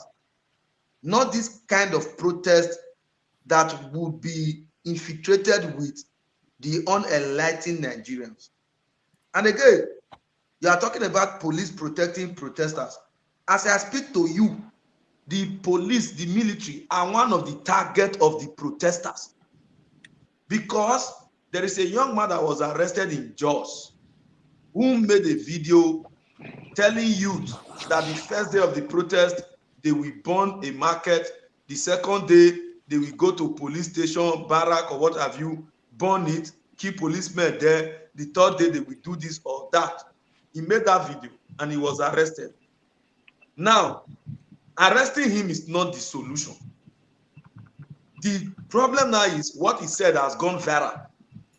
And some hoodlums would want to act in that direction. When you see a policeman standing on his own, trying to, protect the protesters, they will be attacked. The question you should be asking yourself, you are educating the police now. Say, protest the protester, let the IG or the president give an order to the police to protect the protesters. Who is going to educate the protesters not to attack the police? Now, there will be the problem. So this protest, my brother, it will happen, but I will not pray. We will hear the result. Because nothing is stopping from happening. For example, now the IGP this evening just give directive to all zonal AIGs to protect the protesters. It's already out there. Then 2 people protest today. Why they not attack police? The pro-government people. Can't you listen to me? Not be today be the planned day of the protest. Police do protest today. Protesters. Then people do protest today. Police protect them. Now are the target, one of the target of the protesters. We hear the news. Excuse, let us hear. Thank you, guys. Let us hear. There are some hands up. I think we have Mr. Uyi. You have your hand up, and no, Mr. Konko, are you there? Mr. Konko is not here. Okay, Mr. Uyi, you have something to say before you. Then Oscar, please let's make it brief because we are running out of time. I would love to hear more of these discussions. Well, Mr. Uyi, are you there? Mr. Uyi is there, but I don't know why. But before Mr. Uyi gets himself back together, Mr. Osa, are you there? Yes, I'm here. Okay, yes, you want to say something? Yes, go ahead. Yes, so I think it's in response to Mr. Kelvin when he said that why are citizens focused on the federal government when the state government have allocations and all of that. But there's something that I think he is also not looking into, or he has not turned his mind to the fact that the federal government are the ones in charge of policies that drive how the state would will I say react. So the federal government comes in with the dollar policy. It comes in with the subsidy policy. These things are not within the state government's control, and it has a negative effect on every state. I believe these are the 2 main factors why people that has turned Nigeria into where we are today. We import almost everything, and then the dollar rate is just gone berserk. And then we're talking about crude, petroleum, petrol, and all of that. It's still the same thing. You can't even afford it. A liter is sold as high as 1,000 naira in some parts, 800 in Benin. How would these people cope? So these are some of the policies. Perhaps these policies were too quick, too soon. That is why everything just went out of control, just spiraled out of control. So those policies are what is actually affecting us. The state government does not have any control over such policies. Perhaps we need to go back and look into these policies. Take, for example, you can't even get cash from the cash point. You have to use the POS. You're selling naira in your own country. What sort of policy is that? Is that a state-led policy? Of course not. It's the CBN. These are some of the things that they need to look into. You can't just blame the state government. The federal government should look inwards first of all, and then look at the way the frivolous spending by the federal government is unheard of. So we need to go back. Yes, the state has their own issues to attend to, but as we speak, what is driving the nation are policies made by the federal government and not the state government. Thank you. Thank you very much. No, Mr. Ike Kings. Mr. Ike Kings, please hold on, please. Just your response, relax, please. Mr. Uyi, you have your hand up. Say what you want to say. We have done 2 hours, and Mr. Tupo has not said anything. After Mr. Uyi, I'll go to Mr. Tupo. I just want to talk about the protest. Firstly, the protest is our constitutional right. So You let's are not. far from your microphone, please. You are far from your microphone. Yeah, Try as much as I'm possible. outside. I'm outside. I'm sorry. Yeah, please bring your phone close to your mouth, please. Yeah, can you Thank hear me you. now? Yeah, we can hear you. Yeah, I said firstly, protest is our constitutional right. So let's not make any mistake about that. And secondly, when people talk about peaceful protest, there is no protest all over the world that people don't get agitated while they are protesting, or they don't have clash with police while they are protesting. It has nothing to do with education. When you say our people are not educated enough to engage in constructive and peaceful protest, but our people are uneducated enough to bear hunger. They are uneducated enough to bear bad policies, to bear recklessness. I think that Mr. Ike is not being fair to the people that are living in Nigeria because, okay, say for example, it's not I have not visited Nigeria. It's not because I cannot visit Nigeria, but financially I can't visit Nigeria because I would need like 8 million is 4,000 pounds. 4,000 pounds is not small money. But when you get to Nigeria with that 8 million and you really want to look after yourself and look after the people you left behind, it's not enough. And you think that there's no problem and the people should keep quiet and not protest. I don't understand when they say people sponsor protest, there are people sponsoring protest. It is not people sponsoring this, it is hunger, it is bad policies, it is recklessness. Your president just purchased a private jet for 150 billion naira, and people are hungry. And you think that the people will just put their hands and take and be okay with that? No, they will not be okay. These countries that we sojourn to, these countries were built on people's sweat, protest. People fought for the black man to be able to have a say. In Germany, in Italy, you could never find a black man that drives bus, as a bus driver. People like Martin Luther King, Malcolm X, they put their life on the line. They protested. People died during that protest for the black man to have a say in the West. And people talking about protest. And I just think that Nigerians have been so patient enough. Nigerians are too patient. Because even in Kenya, what they are going through in Kenya is not even up to 1/10 of what we are going through in Nigeria. And that's fact. The recklessness of our leaders, of our politicians, are not even up to 1/10 of what they have in Kenya. And the people came out en masse, crazily, madly, because why? You cannot tell a hungry man to keep quiet. You can't beat a child and ask the child not to cry. No, you cannot. The only thing we'll say is to just plead with Nigerians. Not tell Nigerians that why would they protest? They have every reason to protest. It's their constitutional right to protest. And everybody knows that Nigerians, look at, we are like a laughing stock. They drive us everywhere in the world. Well, tell me one country in the world that they've not rejected Nigerians. Or tell me one very good country in the world that you can go as a Nigeria visa free. Have you tried to obtain visa to countries like Dubai? And you see the way they treat Nigerians? Go to their website and you see the way they treat Nigerians. Look at the West. Look at the way they talk to us like they're talking to rags just because of bad government, bad leaders, bad political leaders, bad traditional leaders, bad religious leaders. And people are saying that people should keep quiet. Come on, man. No. Allow Nigerians to express themselves. If they die during the talk, people are dying anyway. Hunger is killing people anyway in Nigeria. So bullets and they die by hunger. It's not the same. All that are dying, not because they talk. The people are dying every day in Nigeria. People are dying. Communities are being sacked in hundreds, 200. And you are saying that, let them kill them. Let the police kill them so that you just know that they die fighting for their country. We all ran to the West. People died fighting for this country we are living in now. We are comfortable. And we're saying that Nigerians should not fight for their country. Nigerians should fight for their country. I might be privileged not to be there, but come on. If the person that is living there wants to fight, don't discourage him. Let him go there and fight. If that's what it takes. Thank you, Mr. Uyi. Yeah, Mr. Ike King, before I come to you, yes, because you are always eager to respond to every statement and you stay long on your speeches. But before I go to you, I want to hear from Mr. Tupo.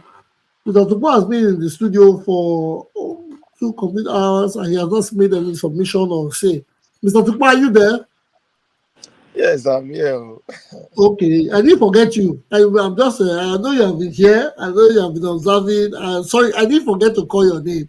But yes, I want you. What are your thoughts on any of the topics that have been said today?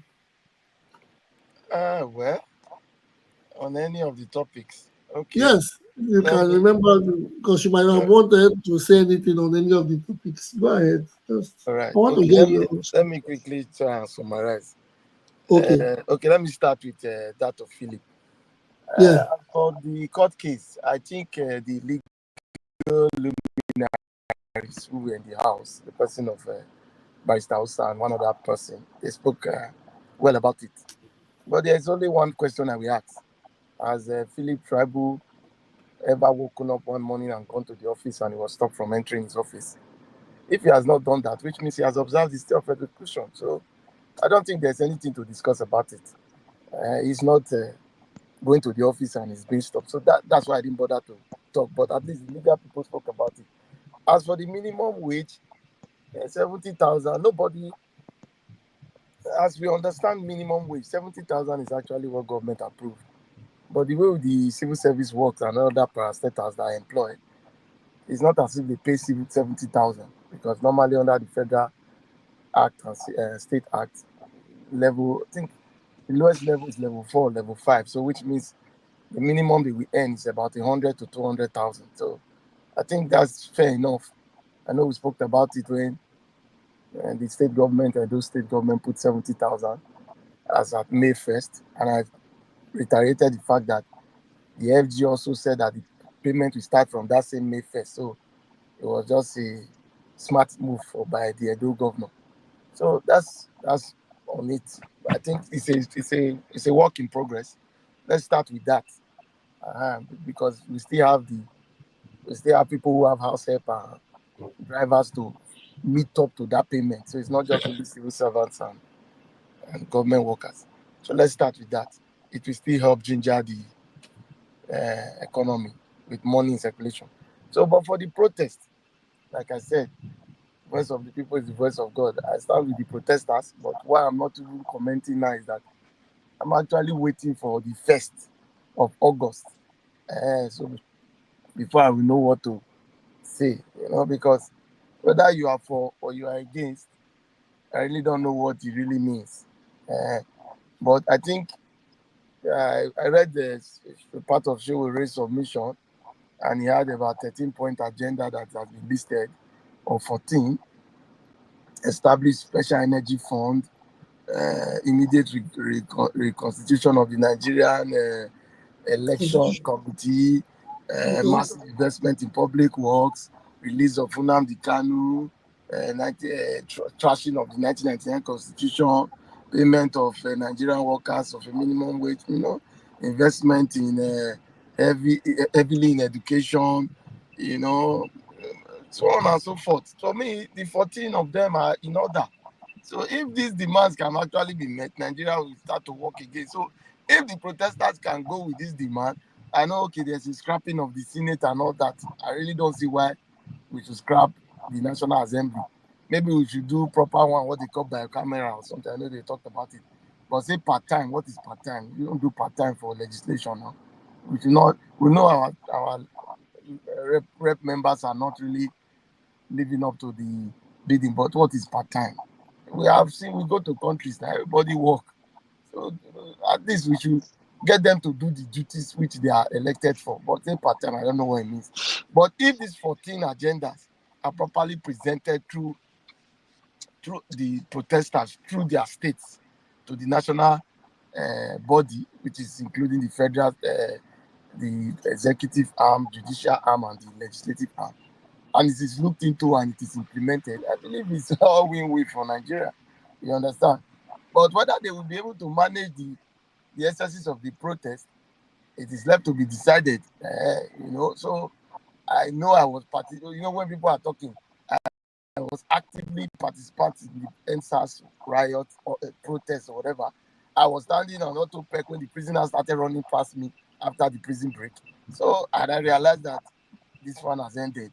But when they say people mobilized, government mobilized to stop the protest, I didn't see government go and break the prison. So I don't know who went to break prison. If they have not broken prison, I don't think it would have been a big issue, But yes, in Lagos they did their own went south. But in the Edo people went to break prison. So at the end of the day, insecurity prevailed in the land for over 6 months. So, but like I said, I'm with the people. I know Tinubu is working. I don't want to go and be talking and everybody start insulting me. He should go and tell the people what he's doing. I will not be the one to say. So if people believe he's working, he has spokesmen, he has media aides, they should tell the people what they are doing. Maybe if the people accept it, fine. But for these demands that have been presented by Showore, I've looked at it. If we properly demanded and implemented, Nigeria will definitely work. So, but let's wait until the first and see the actions and the reactions. So that's my submission for now. I Thank wish you very much. Nigeria the best. Does that with someone bringing out a lineup of what of demands? Does that mean he is spearheading the protest? Is he one of the leaders there, or Well, one of the recommendations of Showore is that on the 1st of August, the government should shut down the borders and lock our airports. However, Showore is in the US, while I'm here in my own part of the country. So we are both protesting from abroad. So I don't know whether he's leading it, but he's not in Nigeria. So I wish the okay? protesters the best. I will continue to support them. I hope the demands, I know it's not just so raise demand, but it's a compilation of all the demands across Nigeria. Because like what Okay. some speakers have said, some people have prevailing insecurity, some have hunger, some have Nnamdi Kanu. So it's a compilation. We are Nigerians. It's a holistic demand. So let the government look into it. If they attend to all, then all the regions will be at peace. So that's my own. But if they break prison, it's not their thorough. But let's first come and let's see how it goes. Okay, thank you very much. Now, Mr. Ike King, you have to be brief with your submission because we have come to the end of the program. So But I Junior, just me want no to, go. So Junior, me no go talk. I just dey since you dey call Ike make you Mr. just John dey talk. Bosco, Mr. John Bosco, I apologize. Mr. John Bosco. Okay, Mr. John Bosco, before Ike King, hold I on, don't please. talk again. No worry, no worry. No, Mr. John Bosco. No, I don't listen Across, reach. across all the topics, I want you to summarize just like Mr. Tupo did. I I will agree. get Well, I agree with what Tupo talk. I mean, like Shaibu has not gone to the office. That means he obeyed the one the state government put there. Then for the protesters, I think the protest is good. Like I was reading on Vanguard this evening that they've reduced the bag of rice to 40,000. That means the president is 40,000. But that means how authentic is that? where's Vanguard? I don't know how authentic. I saw it on Yes, Vanguard. because it's on Vanguard that the federal government has told people not to protest that because the food crisis, a bag of rice has been dropped to 40,000. So if they could do this before, why didn't they do it since? Why would they allow people to get on the streets to protest for hunger before they do things? So to me, and the government paying people to counter protests is not productive. If you allow them protect them, then go for the ones that are going to loot or destroy people's property. That's what the police are there for. Even like when the other two callers were saying that Nigerians are not educated enough to protest. Even in the Western world, in America, people protest and they burn down things. Yes, And they vandalize and destroy things. And a lot of protests in America, they are sponsored by groups. There's no protest in America that is spontaneous. There's no protest anywhere in the world that is spontaneous. No, it's when not I hear organic. people saying, "Oh, the protest is not organic," it's not spontaneous. It's a big lie. People in America, they protest, and the protest starts from somebody. They sponsor them. When you see any protest with placard that is well made, know that it's a sponsored protest. George Floyd. So the thing is that the federal government shouldn't wait for people to protest for the act. Then when it comes to state, when people say that they should hold state governors responsible, yes, state governors, they have their own. But the policy from the top is what affects the bottom. Interest rates is for the whole of Nigeria. No, every state does not have different interest rates. Dollar rates is the same thing. Even in America, whatever the federal government does is what happens to every state. Have you ever seen people protesting against state governors in America? No, they protest against the federal government when there's hardship or when there's any problem in the states. So I know government in state governors in Nigeria, they had their own problem, but we shouldn't start blaming them for the policies that were created by federal government, because it trickles down to the bottom. Once you create that policy of interest rate, money, dollar rate, it affects everybody. So state governors does not have their own dollar rates. They don't have their own interest rates. It's what federal government does that they follow. You know, there are a lot of things that this government should do instead of like I heard the former DSS boss. He was saying that even during that subsidy removal protest, the guy said that the body language of the president was what calmed down that protest. You know, Mr. Tinubu shouldn't allow his spokespeople, especially Bayo Adenuga or whatever they call him. Like Ike King was saying that the media, but you should look at people that work for the president, like Bayo Adenuga. He says a lot of inflammatory things that you shouldn't say as a spokesman for Mr. President. You know, these are the people creating problem for the president. Wike is telling people to come and pay to use Eagle Square. No, that's taxpayers' money. You don't need to pay to use Eagle Square. All you need to do is to protect the Eagle Square from vandalization. You don't tell people to come and pay that you've not seen. And that's the problem with our leaders, our people in power. They are so arrogant. They talk to people as if they are doing them a favor by being minister or being president.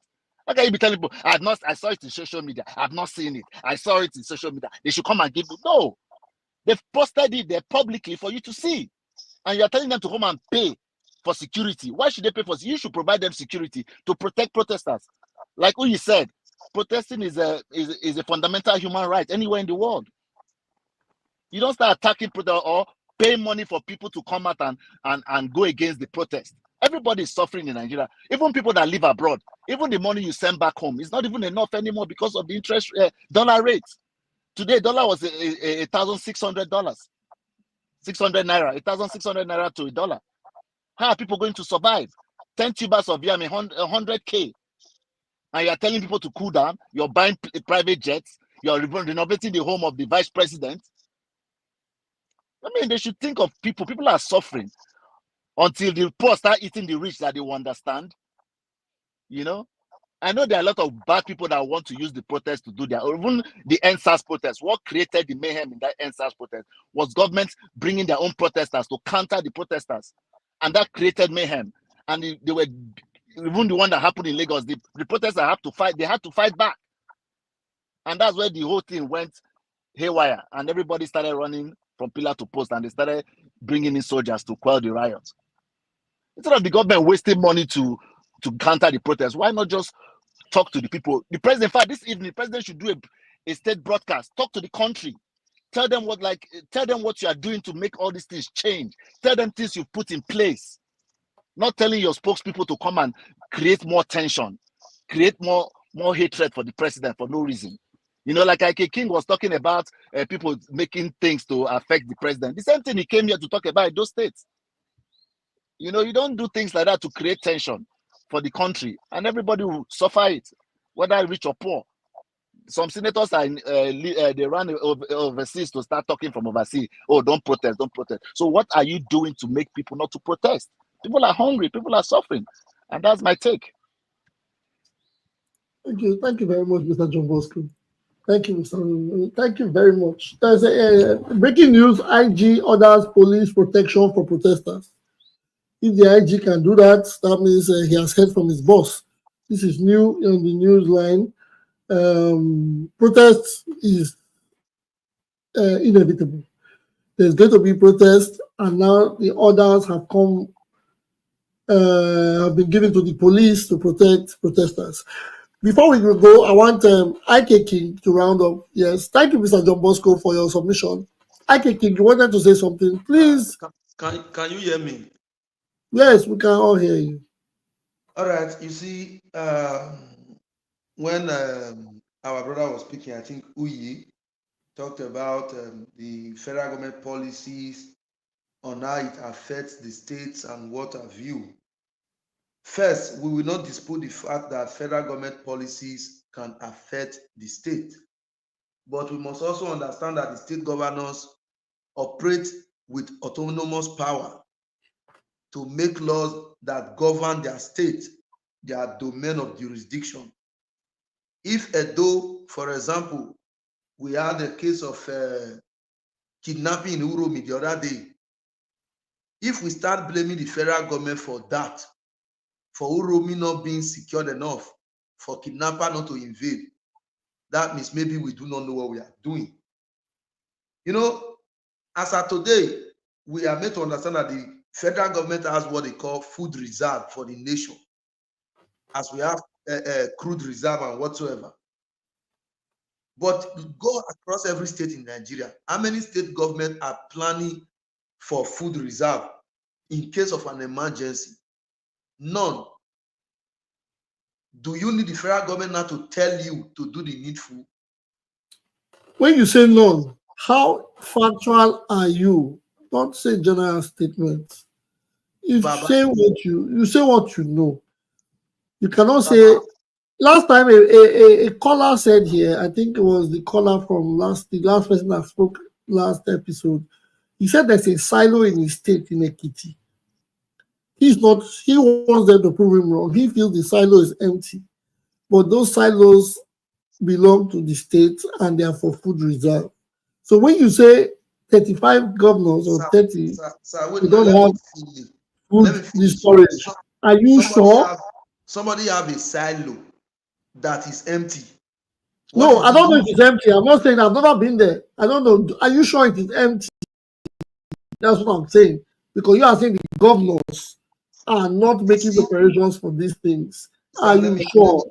Let me tell you. You see, I understand the point you are coming from, to be specific enough in giving my submission or what have you. If there are things like that on ground, the evidences will be there. Okay, the evidences will be there. But as for now, there is no evidence to that effect. Let me explain. We can remember about 6 months ago when Niger State governor came out and said no food leaves Niger State. Every other state were running a task.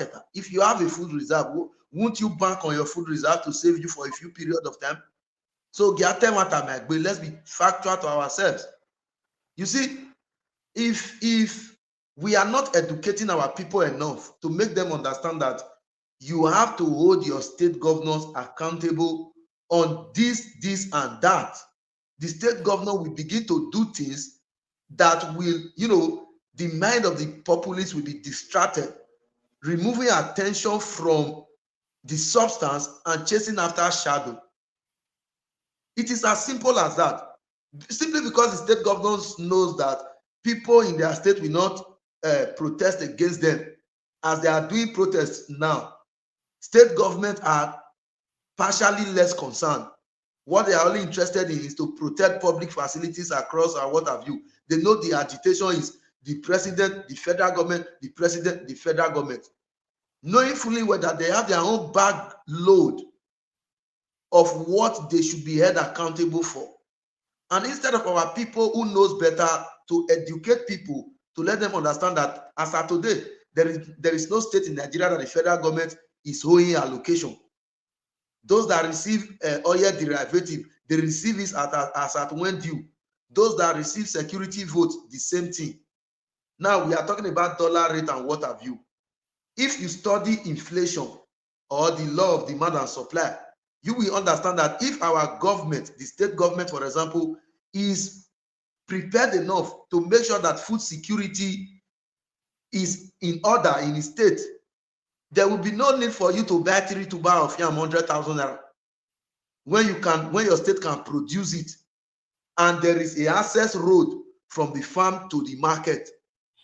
Let's be factual to ourselves. Like I said, I'm not in support of the protest, and whoever that wants to go out for protest that day, you can go for protest. But when they start telling you, let's go to police station, let's go to army barrack, let's bomb bank, let's barricade the road and start burning tire, jejely go to your house. Otherwise, if you trigger the police will trigger you.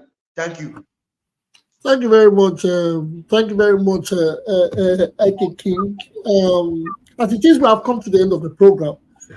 Yes, I thank you all for all the submissions. But before I go, I want to make my own summary. First of all, I like to say media.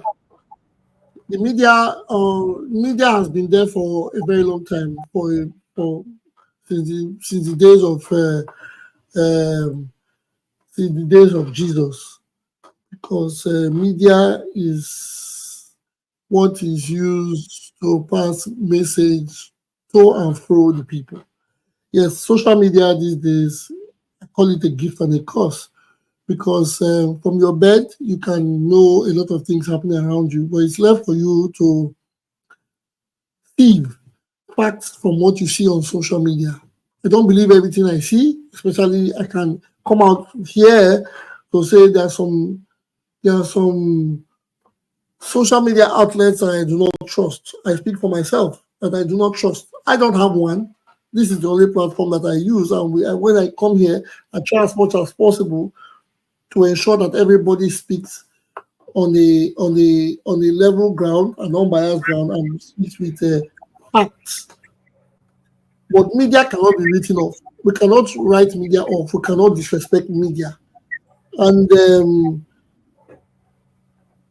a man has to work for media, and he has to have his leaning.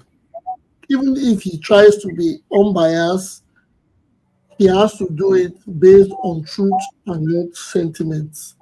Because I know sometimes when some people come here and speak for Tinubu or speak for Atiku or speak for Peter Obi, people say they are biased.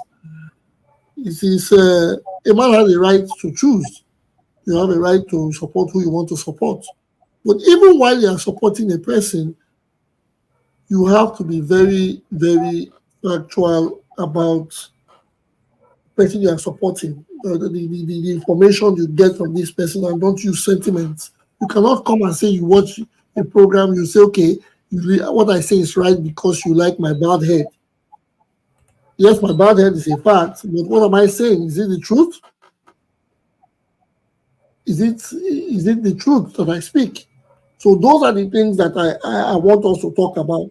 When you come and say, yes, media this, media that, media is confusing people. No, media is the only way we get to know where things happen. That is why sometimes we want to know the source. What is the source of the information you are giving to us? Reality has to be put first. If you get something from social media, you read it, you watch it, you have to fight. Go and do fact checking yourself because media can mislead as well, especially social media. And these days, everybody wants to be a pundit or everybody wants to be first at sharing the news without fact checking or going to do possibly more information on these messages. So when you hear it and hear people say it, don't come and say because they are talking about the president you love or the candidate you love, you just say they are talking bullocks. That is not it. So that is the correction I want to make about talk about media. I know IK King made statements on that. I was actually trying to educate him on that part. Well, we have come to the end of this program. Protesting is a right. It's everybody's right. Yes, we know a protest can lead to a riot. There are differences. A riot is the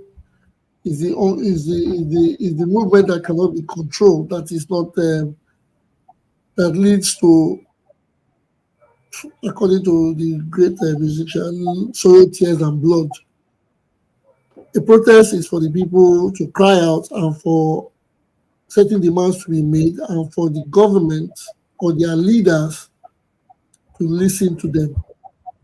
Now, it's evident that the protest cannot be cancelled, and the government or the federal government has told the IG to give orders to police to protect protesters. They want the people's voice to be heard. And according to the voice of the people are the voice of God.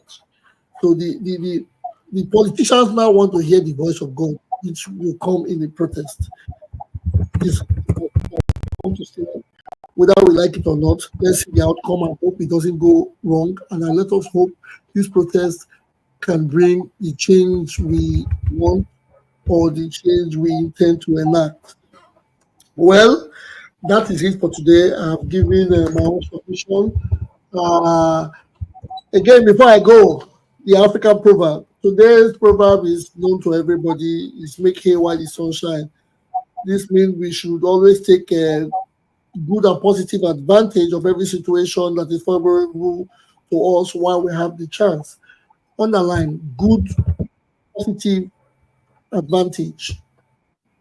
When we are in a situation that favors us, or when we are in a we attain a certain level, we should ensure to take good and positive advantage of it. Yes, it's not by our politicians can say they're in good and positive, they're in a good advantage. Yes, he's a governor, and he will say he's a best great situation, and he starts to loot, and he will say he's taking advantage. That is not the same. If you are in a place where you can speak the truth, help the needy, help the old, educate the young, care for the sick, that is making hay while the sun shine. Because none of us we are all not going to be here forever. It is the impact we make that makes us who we are. So wherever you get any advantage or you get to be in a position of place, please do not take the back seat on making other people's lives a better. Thank you all for coming today. Thank you all for being a part of the show. We have exceeded our 2-hour mark. Thank you for everybody on social media, people watching at home, Facebook, YouTube, Instagram, Twitter, for everybody that has come to the studio to give their submissions, to give their suggestions, to give their contributions. We say thank you very much. We love what you do. Thank you for all the education. And we have to keep this coming. Thank you so much. Yes, we have a few days to the end of the month. Please stay safe. Talk to your families. It is a protest, not a vandalization journey. It is not an avenue to go steal or break into people's stores. It is a protest. Or do hook up. Exactly. Oh, it is a protest. A protest that we want change for ourselves and our communities. Talk to your loved ones. Educate them. That's the best you can do. It is a fight against poverty, not a fight against anybody. It's a fight against poverty. So please spread the news, spread the message. Thank you guys for being here. Have a beautiful week ahead. I'll see you on Friday unfailingly. Enjoy as we proceed. Good day.